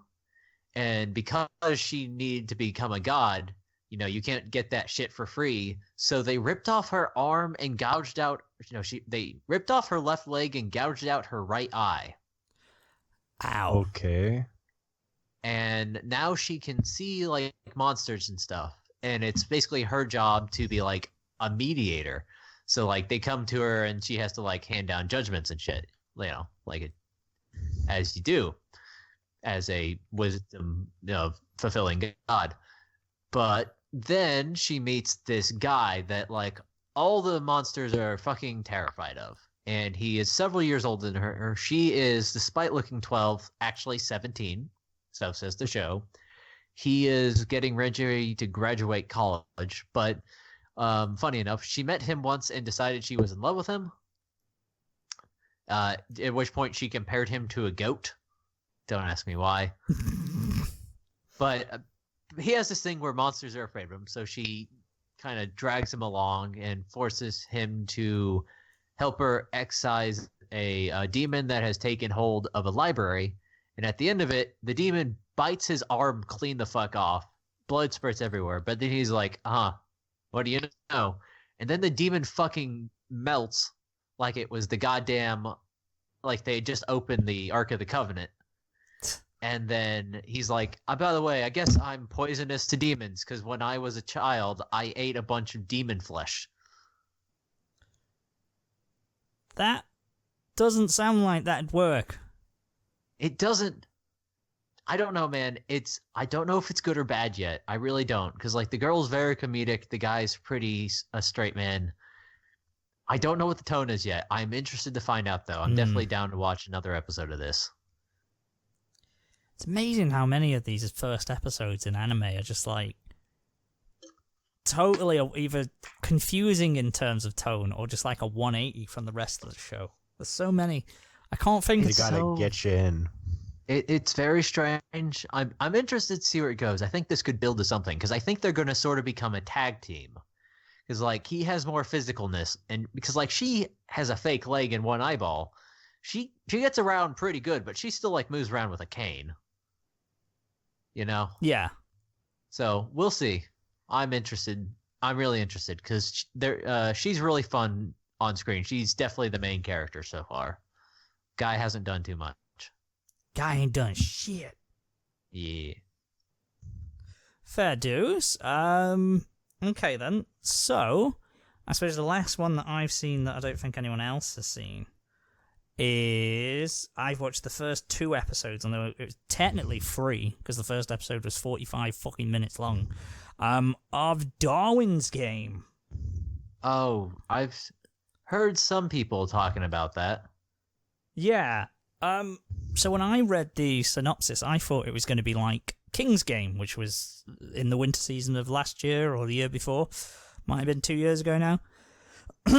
It's not. This one is basically did you ever watch Future Diary, Mirai Nikki? Anyone? Unfortunately. I did not actually watch it, but I'm pretty familiar. So it's attempting to kind of be this decade's Mirai Nikki, from what I gather. So there is an app that exists, which is a game called Darwin's Game. And if you enter the app, it's like a secret world that you don't enter it, but like if you log into the app, then you are in the game, and it is a life or death like battle at the moment from what we've seen. If a challenger approaches you, it'll tell you that you're in a battle with them, and you have an hour time limit, and you got to kill them, or they kill you, or you outrun them, and whoever's done the most damage to each other wins, and you can die and you win loads of cash and all sorts of shit, and it gives you special powers. It's Darwin's Game because it's natural selection. Yes, it was a very clever reference to Charles Darwin and Darwinism and stuff, and the strongest, survival of the fittest, and all that is what they go for. So it's a secret game that loads of people know about, but also no one knows about because it's prohibited to be. So the police or anyone don't know anything about it. Like I say, 45-minute first episode to really establish it, and that's the game. And it's a very by the numbers typical setup. We start with a guy running. He dies. He calls for help on one of the features. He calls for help to a guy who doesn't have the game. Our main character, who just unwittingly opens the game because he's like, oh, I've got an invite from blah, blah, blah. I haven't seen him in a while. I don't know what this is, this spam. And he just logs in unwittingly. A fucking snake jumps out of his phone and bites him on the neck and imprints like a barcode on him, which you can't always see. So I don't know if everyone can see it, or if it's just people who are in the game or what. He's a very cookie cutter kind of protagonist as well. So he's popular. But he's he's very average in everything. Like, he's just normal looking. He's just he has no exceptional quirks or anything, but he's just brave and good natured. But one thing that annoys me in these kind of shows is where they're supposed to be super competent and they're supposed to be this really strong-willed, heroic, daring kind of guy, but they're also dumb as fuck until like they have to be super hyper competent, like just so we can get expository dialogue. Like the amount of things that he has to connect the dots on to think. Like, so case in point, he signs into this game, he goes home ill because he's been bit by a snake, but no one saw it, and he just goes, oh, whatever, that was weird, I guess I just hallucinated. And then the phone pops up and shows that this masked panda guy wants to fight with him, and the guy just appears in front of him and attacks him with a knife. He doesn't connect the dots that that's to do with the game until much later on. That he's like, wait a minute, that's the man who showed up on my phone as the person I was going to battle. And it's like, that's fucking obvious. A 6-year-old could have figured that out, but instead, he's just like, duh, I guess this weird man's trying to attack me. That's not his. He's the same kind of guy who's still opening chain emails from the 90s. It just annoys me when they do that, and it's like, oh, just so we can really hammer home some, exposition.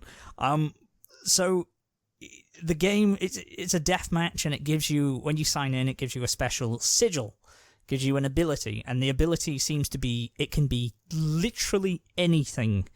The game can decide whatever you want. So I guess if people want to be able to have pyrokinesis, they've got it. If you don't decide your ability, you just have it. So his is the ability to, we're not quite sure yet, but it's either to create things from nothing or to produce a copy of something that he's last touched or he has already, had, basically. Like, you don't know the entire scope of it, but it seems like it's the ability to create anything he needs at that time, which is a ridiculously overpowered ability if you think about it. Like, that's insane. Like, when someone else's ability was he can see people's aura, so he can see how strong they are, and then he's got point that. Of that? Exactly. How is it an ability to sense people's strength? Then what is he going to do with that information if he has no power to deal with them? Well, that's the thing. The other thing about that is he can sense aura. He goes, I can sense your aura, and yours is the strongest I've ever seen. But, like, they have a ranking system anyway in the game, and everyone knows who is what rank. So, yeah. Like, I mean, I get that goes from class system, like, and that basically goes from your stats, so, how many people you've killed and how many matches you've won. But it's just, come on. Like, so that's a ridiculously OP ability. The main girl who's in it, the blonde crazy girl who falls in love with him but then isn't in love with him and she's just normal, but then she's not, is a blonde Juno. Like, she's trying so hard to be quirky and be like a Juno. Her ability is that she has a twin-bladed, like, chain whip thing that she controls telekinetically. That's it. That's her ability. She has this one weapon she can control. So the main character gets the most overpowered ability. Yes. That's what you're trying to tell me. The plain main character who has nothing going for him gets the most overpowered ability. Yeah, because you have carte blanche to do anything you want with that ability. So basically, he manages to win against this panda guy, who is just a psycho baseball mascot person.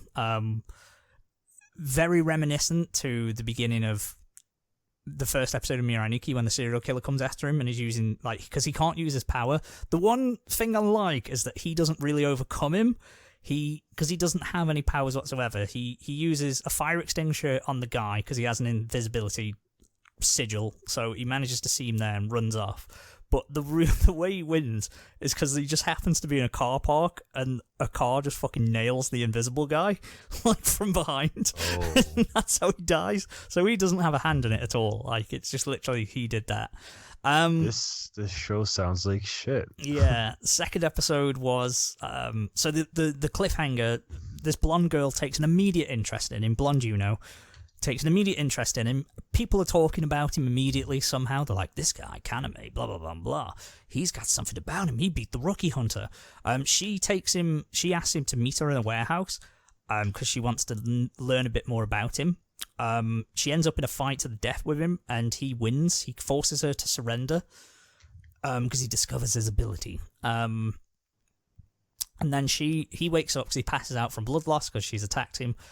He wakes up with her on top of him naked, and then when he wakes up, she says, "Can you start a family with me?"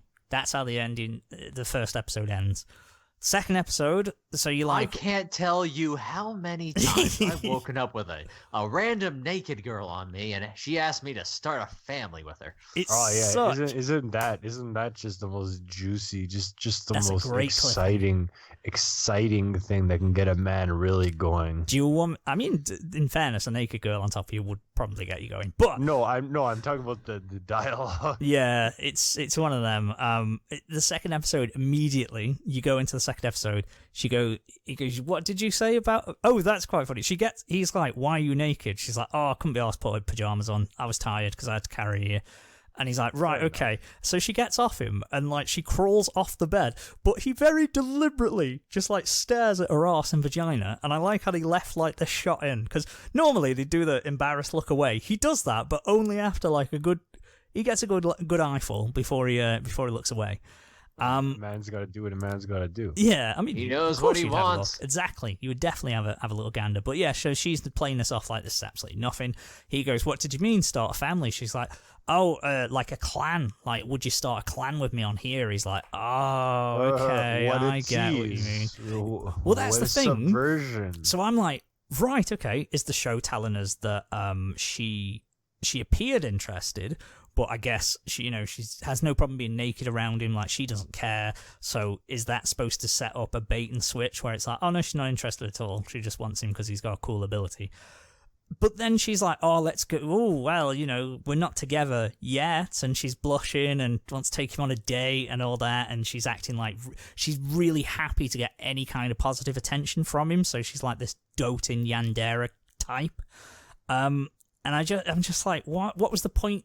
She wouldn't act that way. She wouldn't be comfortable being naked around him and then be like blushing when he said that she looked cute. Like, that doesn't work. You can't have that in the same episode. I mean, I can understand it if there's already something, but if it's just a random fucking dude. This show sounds so bad that I'm sure it'll be popular and be on many nominations. It is one of the most Crunchyroll awards. It's definitely one of the most voted on the My Anime list, because if you go on the live season preview, it's up there like for popularity. So definitely loads of people have said they checked it out. The saving grace of it is that I'm hoping it can turn into, because you have these sigils, you have a blank canvas to do anything. You can have someone with any ability. So the hope is that they do battles of the week and they have all these cool different abilities, and there's a bunch of different fights on there. Episode 2 ends with them a treasure hunt. Is basically like this. Oh, there's a special event happening on the game. There's going to be a treasure hunt in Shibuya or Shinjuku. So they went on a date there to sort of scope the area out so they know the lay of the land, and they get teleported and separated because, they can't be together and he doesn't know anything about the game, so he doesn't know what he's doing. But it's basically a survival game because it's a treasure hunt where you've got to find like 3 rings, I think it said, or 6 rings or something, and there's definitely not going to be enough, so you're going to have to fight to make sure that you have any, because anyone at the end who has 0 dies, and if you die in the game, you die for real. So that could be interesting. I like the little battle royale type things, so maybe that could be fun if you see lots of different characters with loads of different cool abilities. But I don't know, the strength of the characters themselves, the dialogue's a bit iffy. No one's really stood out as super interesting, and what else was I going to say? I cannot remember. Oh yeah, the world building as well is a bit thingy, because I was like, I always hate with these games. Did anyone ever watch Nerve, the live action film Nerve? It was shit. If you it doesn't sound familiar. It was terrible. It had Emma Robertson. It was basically like a truth or dare game that was on the phone that all the kids were playing, all the high school students. See, here's the problem: is there so many movies coming out recently where it's like, your daughter downloaded an app and now she's dead. Yeah. Because Hollywood is always 10 years behind. It was one of them. But it was like, you always question it because you were like, one of the, near the end, the climax, if you will, of that movie, this person's got to get to the docks, like Emma Roberts has. And it's like they've hacked billboards, but there's like a policeman, and there's people who don't play the game will notice that the fucking billboards have been hacked and have a message addressed to someone. Like, that would alert someone that there's an issue. Do you know what I mean? Like, so with this game, it's played in the real world. They have these supernatural abilities, but it's played in the real world, in the physical world. You can't tell anyone that you're involved in the game, and you can't say anything about the game, otherwise you die, apparently. But like, if you're having 100 people fighting in a crowded part of the city, police are going to see them. Police are going to see people, doing whatever, like, telekinesis and all that kind of shit. So how does this remain a secret? How is this not all over the news? Like, so maybe that gets addressed in the show. I don't know, but it's a pet peeve of all of these kind of ones where, like, how do you hide this thing? Yeah, it's one of those. It's like, what was that one with the Zodiacs a while back? Junie Tyson. Yeah, we cleared out the entire city. Yeah. How? At least that's an explanation. At least you've said it. You've acknowledged it. Like, because this is like, oh, but you can't tell anyone. And it's like, right, okay. But in the first episode, when he's getting chased by the masked killer, he runs into a policeman and goes, help, this guy's trying to kill me. And the killer just kills the policeman. Would that'd be on the news, surely? That'd be, they'd look for witnesses, they'd look for cameras. Like, he was at his desk. Like, he looked like he was at, like, a little fucking patrol station or something. So there'd be CCTV. I don't know. Surely. maybe I'm I don't know. I'm thinking too much about. I think I'm overthinking it. I think you are. I think you need to let it go and forget this one exists. I will watch one more episode to see if this survival game is fun, and this treasure hunt is fun. If it isn't, then I've given it the 3-episode test, and I can comfortably drop it. But yeah, not. Well, what was that? I was just gonna say not drawing me in too much.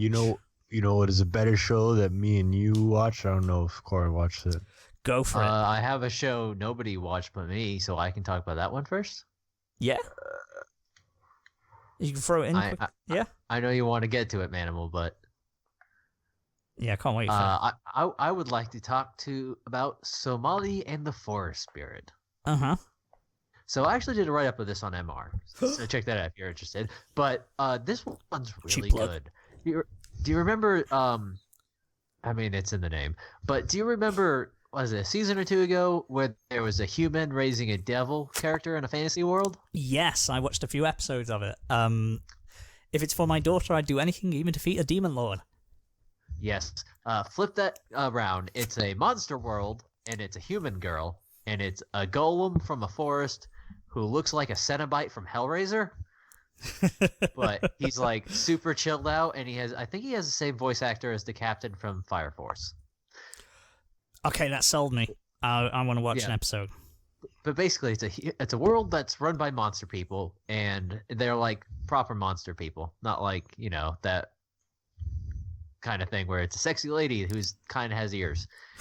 They're straight up monster people, and it's like they either killed all the humans in a war / ate them later.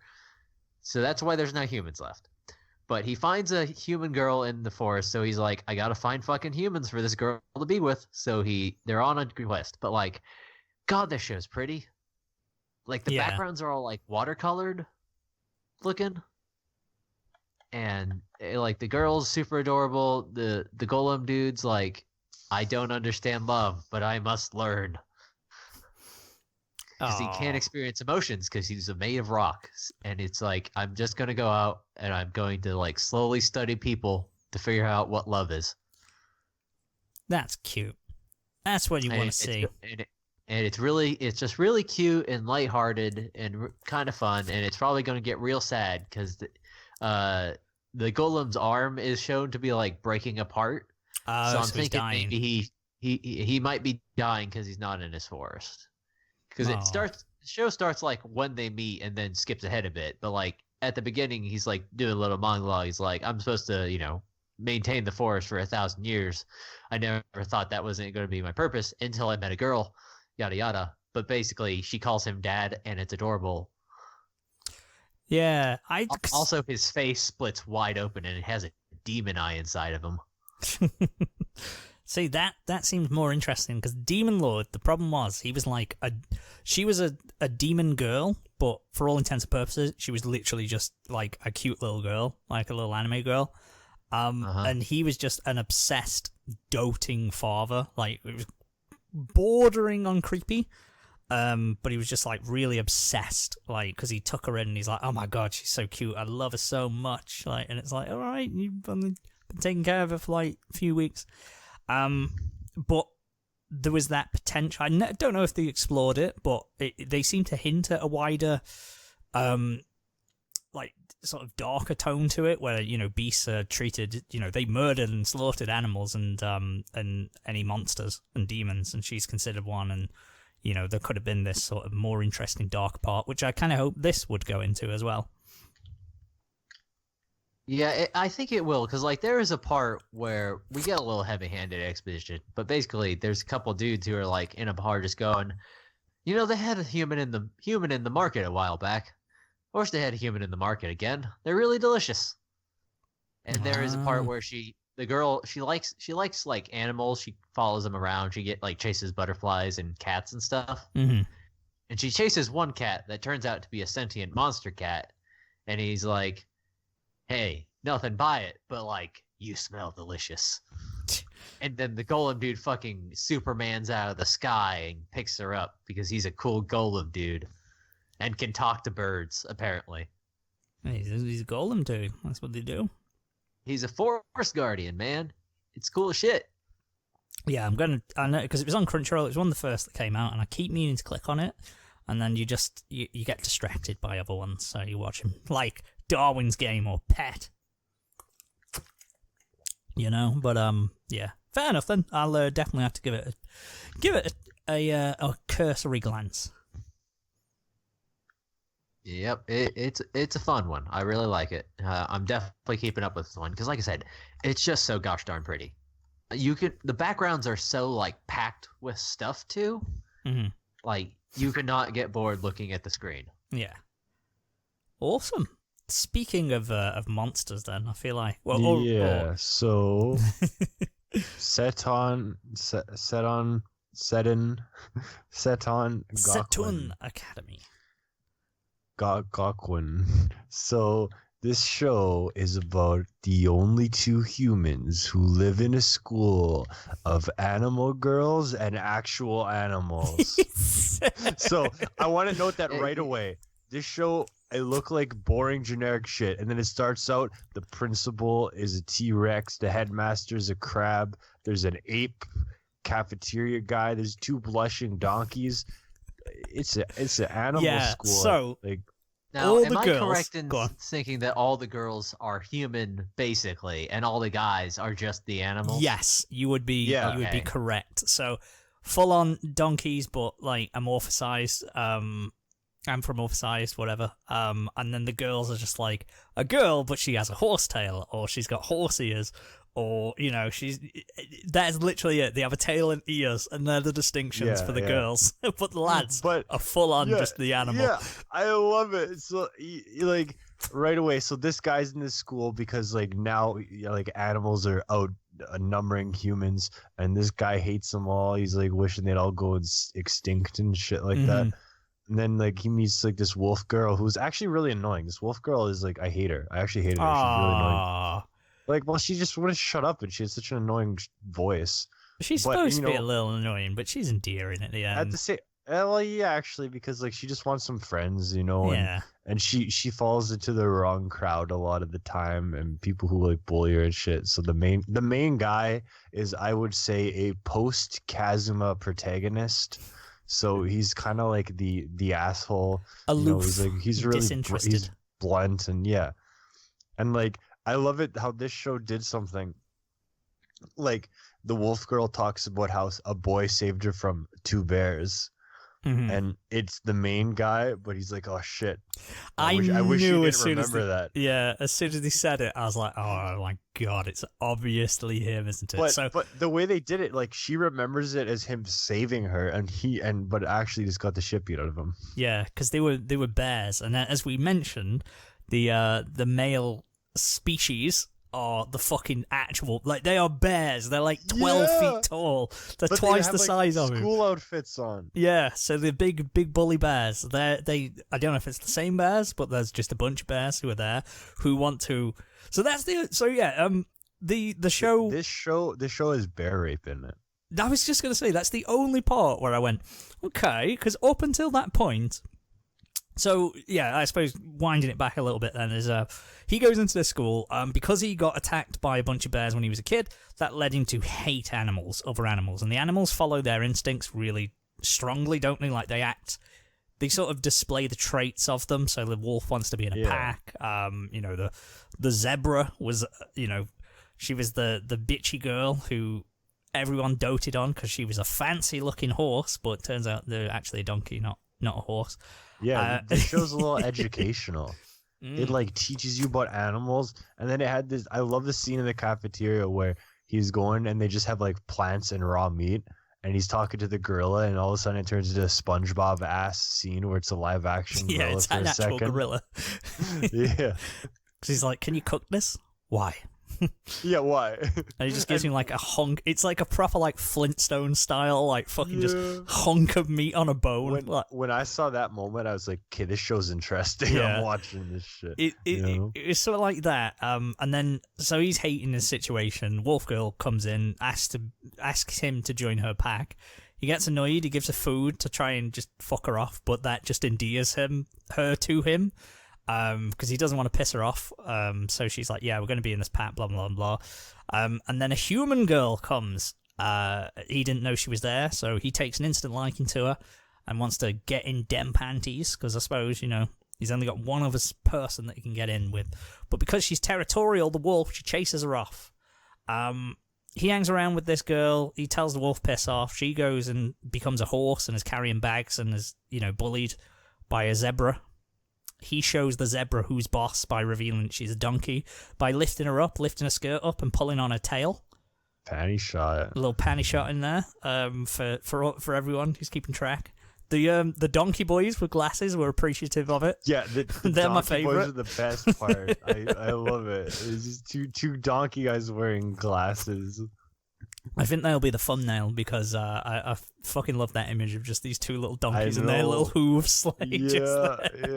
But yeah, so it's all ridiculous slapstick comedy. But then the point, like the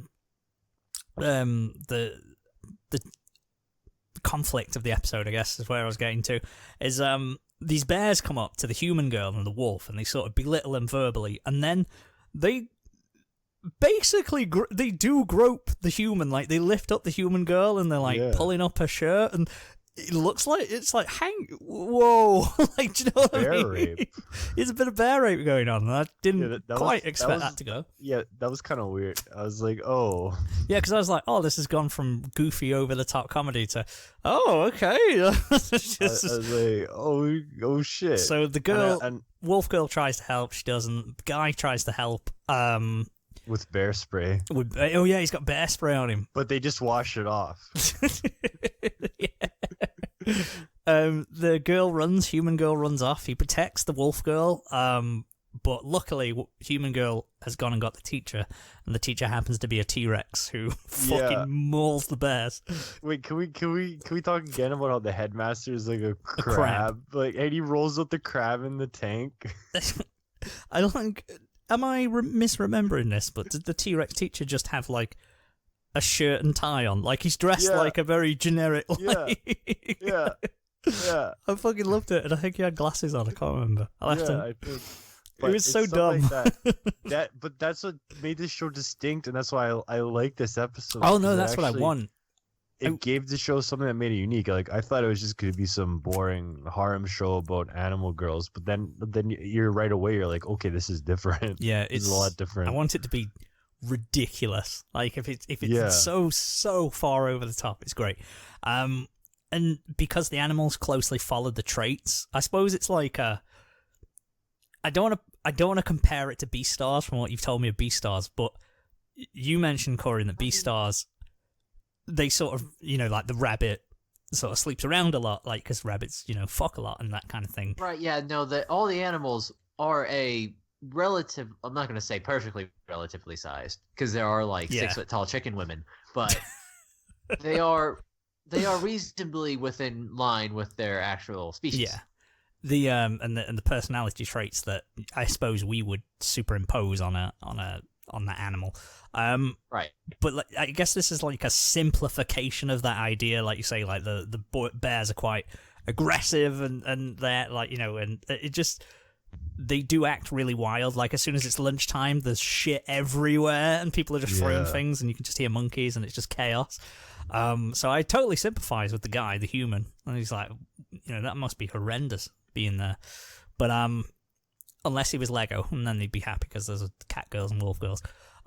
They all make a little pact because they want to be a cooking club, so they're going to form their own little club. And the episode ends by her licking his face and lips, like really going to town with a tongue. The wolf, not the human girl.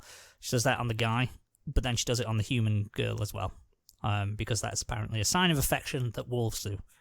So there you go. This is something that came up in Beastars, but is obviously not coming up here.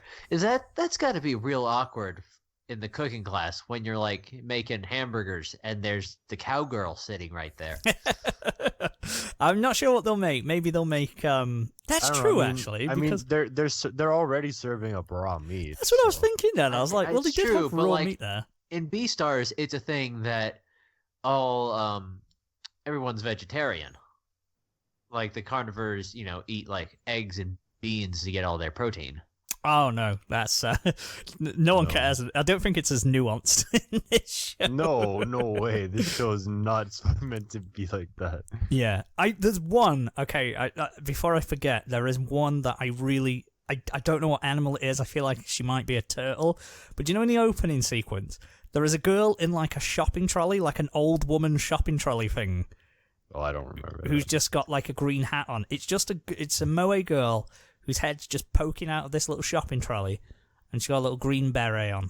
I don't know. Sounds like a turtle thing. I'm I guess. feeling like it might be a turtle, but it's just a really dumb image, and I love it so much. So I want to see it's. The wolf girl was annoying, but I found it endearing at the end. Maybe I think it was the voice actor's performance because she could be very annoying, but then she turned it on. Not a good performance, not a good voice. Yeah, I think it suits the role well. Because that's what she's supposed. She's supposed to be annoying, but you can't hate her. Which is, I think, got over quite well in the first episode. So I found myself enjoying this a lot more than I thought I did. I would, rather. It's a bit of a plot twist, so we'll see if the show can keep it up. But if it keeps up this kind of humor and all this weird animal shit, like, fuck, let's keep watching it. Yeah, I just want some dumb comedy. That'll more than please me. This show gave me vibes that it could be similar and hopefully better than the chocolate falling out of the sky show with the lolly teacher. Newcom. Do you know what I mean? Yeah. Newcom, yeah.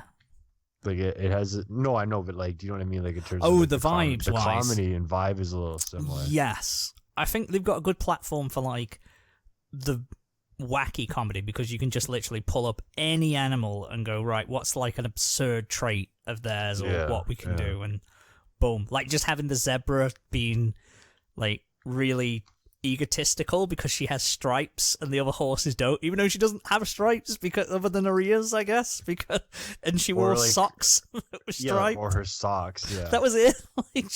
She was like better than the horses. Just dumb stuff like that I'd appreciate. Well, I don't know if it was like that over where you guys were, but I feel like in middle school there was definitely a hierarchy of boys among who got their leg hair first. Of what? Leg hair. That is a different concept to me than I have ever previously known. She's getting her stripes, right? Yeah.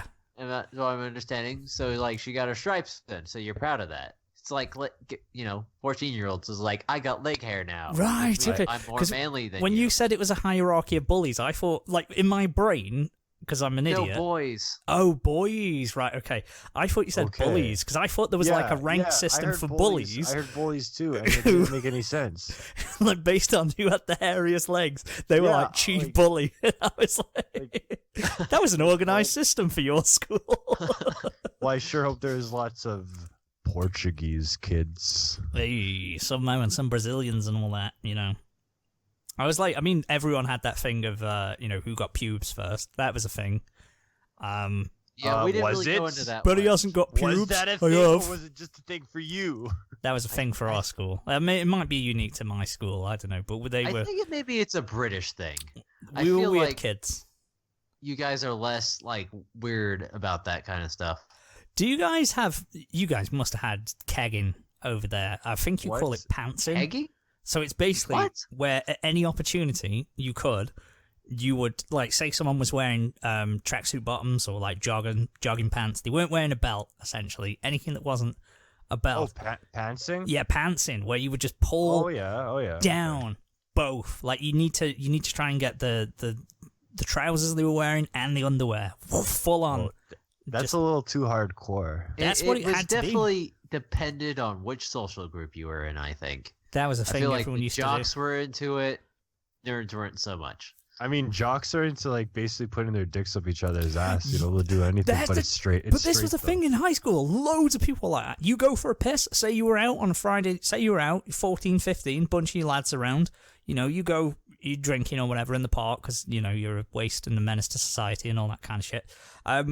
You go for a piss up a tree. All of a sudden, someone's come to try and have a look at your dick. And that's a normal, acceptable behavior, apparently. Just I always found that weird. Straight boys. Yeah, I always found that really bizarre when someone would go, "Whoa, oh, seen your dick," and I'd be like, "Why? Why? It's not a bad size." Like they'd genuinely compare each other, like make notes on who had the biggest dick. It's very bizarre. I was privy. I won't say took part in because that wouldn't be accurate. I was on the outskirts. Definitely around a literal dick measuring contest in middle school. I was on the, I was on the fringes. I don't understand it. I didn't. I'm happy that I didn't get the dick DLC. That DLC for school. Yeah, you waited until it went on sale later. You didn't get it on the hype. Yeah, not quite. Yeah, you're gonna cash that DLC coupon in when you're in the retirement home. You're saving that bad boy. Yeah, But anyway, I don't know. Old man, big dick. That's him. Big dick, old man. Gonna show these nurses what I got in my pants. There is one more show to talk about in there that we probably should get on to. There's one more. There's one more to talk about. And I think Aizoken. Yeah. Keep your hands off the Motion Picture Club, maybe, or the Aizoken. It was good. It was very good. It was a good episode of imagination. It was nice. It was about this girl who likes anime. The show is good though because it has a lot of passion. It has a lot of heart. Right off the bat, it has a lot of creativity. It's in a very neat setting. The animation is good. The art style is unique, and just right off the bat, there's just so much character to this show. Yeah, it's like night and day when you see the run-of-the-mill show. I think it's cliched. It's so cliched to say, but it was an experience to watch rather than so. Oh yeah, because typically I will view anime or any show really which has CG or in particular anime. I view animation and music and such and the score that they have as a vehicle for the plot. Like that is there to facilitate, to give us cool visuals, but it's to show a story and tell a story in the best way possible and look cool. But I felt the point of this show, or the primary focus of the show, was the actual visuals that you were seeing, like the animation and how it sprung into that, and it just kept you so invested. It's the settings that make this show good. Like it's in like this, like I don't know, there's water there, and all the architecture is really interesting. Everything looks like about a Studio Ghibli film. Like this isn't just another, like all these shows we've been talking about are just the same old anime shit, but this is different. This is different, Right. It's one thing when you have a bunch of cute girls that are real generic looking talking about, we're going to make an anime. It's another one like the show itself is really going, this is anime, motherfucker, and this is art. Yeah, it went through like pencil concept sketches as part of the animation, like for the story of what we were seeing. And like the character designs are all distinctly different. Like they could be in different shows. Like the main character is like this meatball with this weird boyish voice. The voice was really interesting. So because it made me, I thought it was a guy at first, because obviously whoever the voice actor is has a career voicing young men and young boys in anime. The whole time I was just like, I know the character is a girl, but I was just like, is this a guy? Is this a girl? Like, what the fuck? This is very unusual. So it was a really interesting voice. Everyone's designs were interesting. Like the tall, I forgot the name, but they were like the tall, money motivated. Yeah, everyone's character was really well established early on. Like I love that, like the rich girl. So there's the scene where they're at the anime club viewing the screening, and the rich girl tries to sneak in, but she has like FBI agents chasing her to make sure she doesn't join the anime club. And there was no, because Midori sits in front of what looks like Lego's avatar. Well, not far from it. Did look like it really. Lego. I was like, is it racist for me to say this? It's like, no, this is genuinely what Lego draws. That's how he draws himself, man. I was like, Lego's in this episode. Fucking Lego has a cameo in this show, and she can't see shit. But yeah, she's basically a girl. Midori's the main girl who we follow. She has always wanted to be an adventurer, and she kind of realizes that even though she lives in a cool ass place, but she realizes that the ultimate world of adventure that she wants is in her imagination. So she draws concepts. You know what I love that this show did? Is it did something that happens in real life. She's just watching anime idly. She's like, oh, whatever, just put on a show. And then she's instantly like, oh, wait a minute.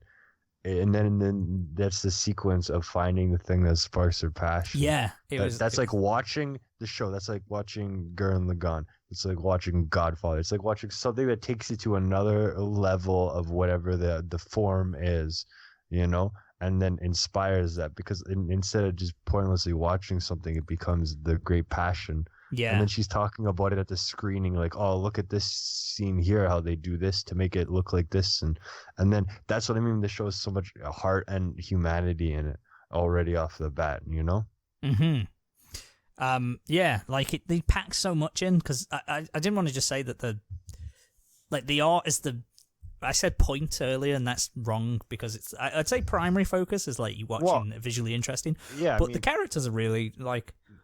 Yeah, it's the characters that make this good, I thought, because they were actually good characters that have things, that are observations of real life and art and creative people, like, They're not overly complex, but they're well established early on. You know what they're about, their backgrounds pretty much, and where, one's a rich model / daughter of a billionaire.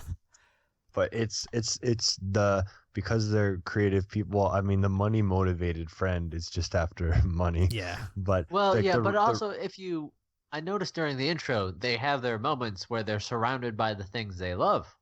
Yeah. So there's actually more going on there too. I think we'll get more of that as we go along. It's a show that captures how creative people feel and about the things that they love and are passionate about in that regard. And I was just like, fuck yeah. A show about people who actually have things going for them and things that make them characters and not just cardboard cutouts like all these other Neckel-Para bullshit shows, Yeah, they were distinctive. They were very distinctive. The setting was as well. When it just flashed into like them getting really hyped up talking about concept art, and then all of a sudden they're piloting a ship and doing, that kind of thing. Which I'm totally down to have more of. Well, that was cool. Spoiler, in episode 2 you do. That does happen. Okay, because that seemed like the bread and butter of the show, where it goes into like the sort of storyboarding transition. They do art stuff, and then suddenly they're in the art stuff, and we get some cool action things going on.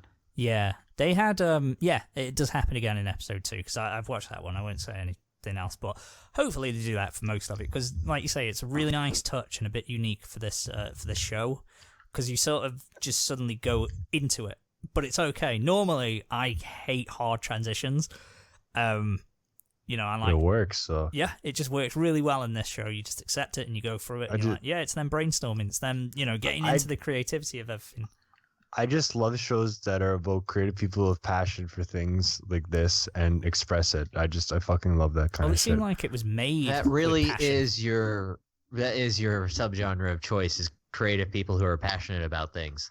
Yes, because like when people talk about, she was talking about like the anime and talking about it in high detail, I'm like, this is relatable content. I fucking yes, this is what I'm talking about. Yeah, it's just really enjoyed it. I do genuinely think this could be something special. If it carries on the way it is. I mean, as long as the show doesn't suddenly take a shit, and I don't think it will. I think this is going to actually be a very good series. My only thing was, I thought this would be a movie. Like, I sort of watching the first episode, I was like, this could definitely be a movie. It looked movie quality, to be honest. Like, I don't know what the budget or whatever is, but it looked really impressive. So we'll see. I think there's 12 episodes. So there's so much work that went into the designs of everything in this world, like even the design of the laundromat and everything. And it's like, super beautiful. Yeah. Mm-hmm. But of course, I mean, this is coming from the studio Science Saru. This is like oddly beautiful shows are kind of their bread and butter.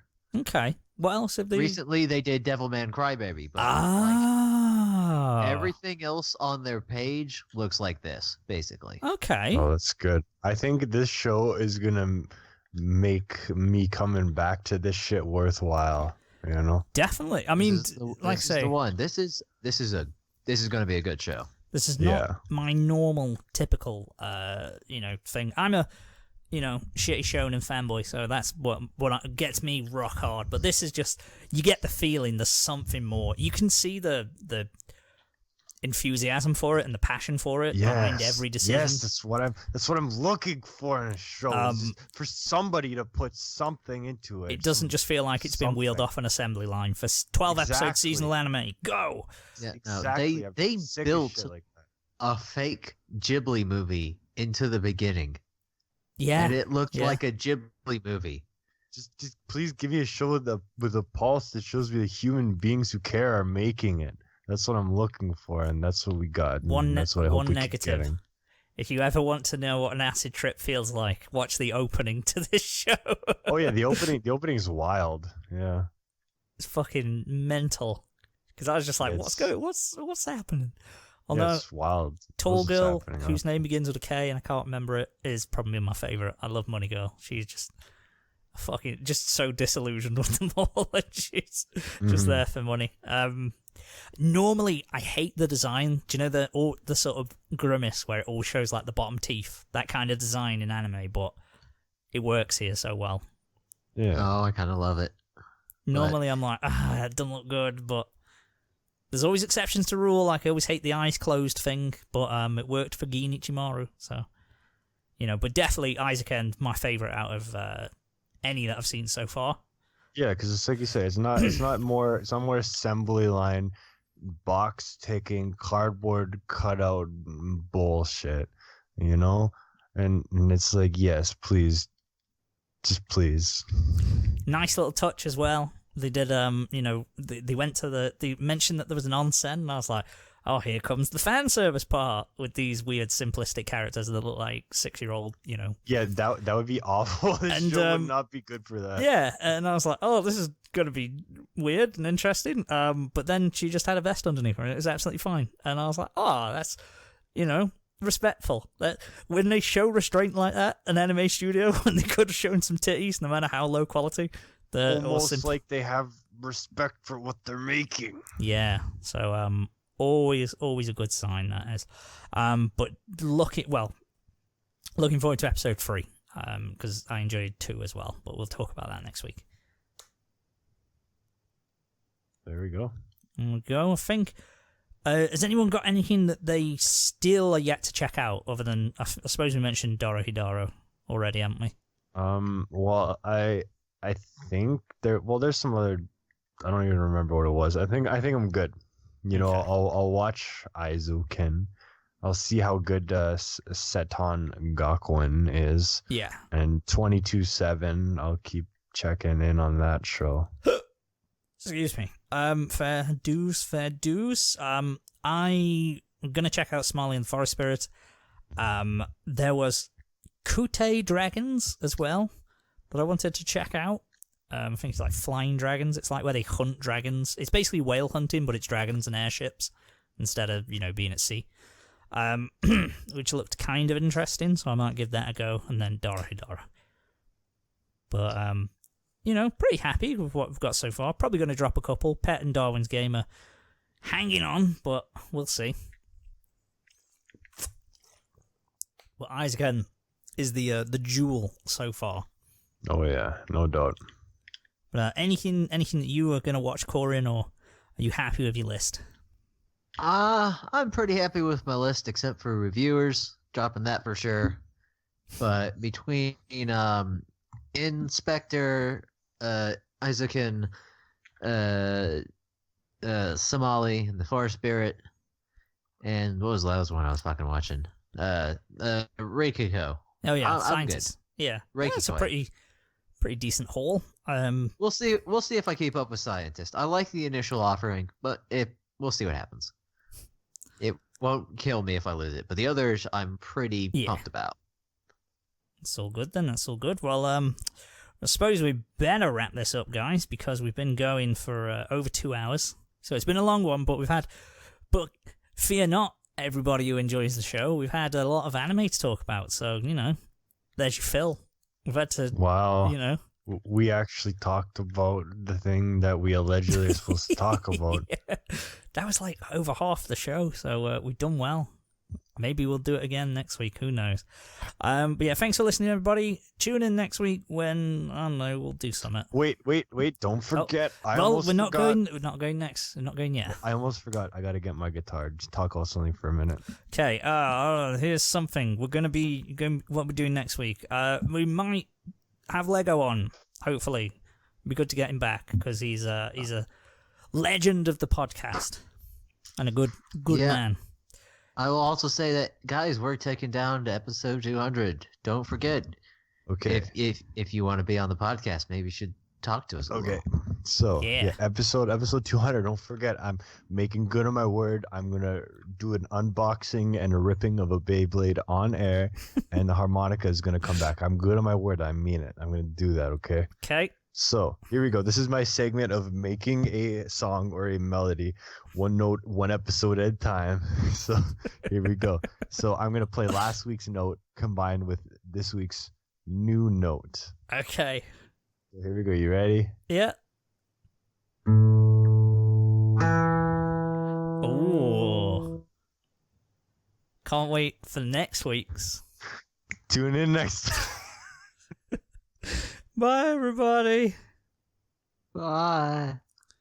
Bye. I love. Yeah, bye.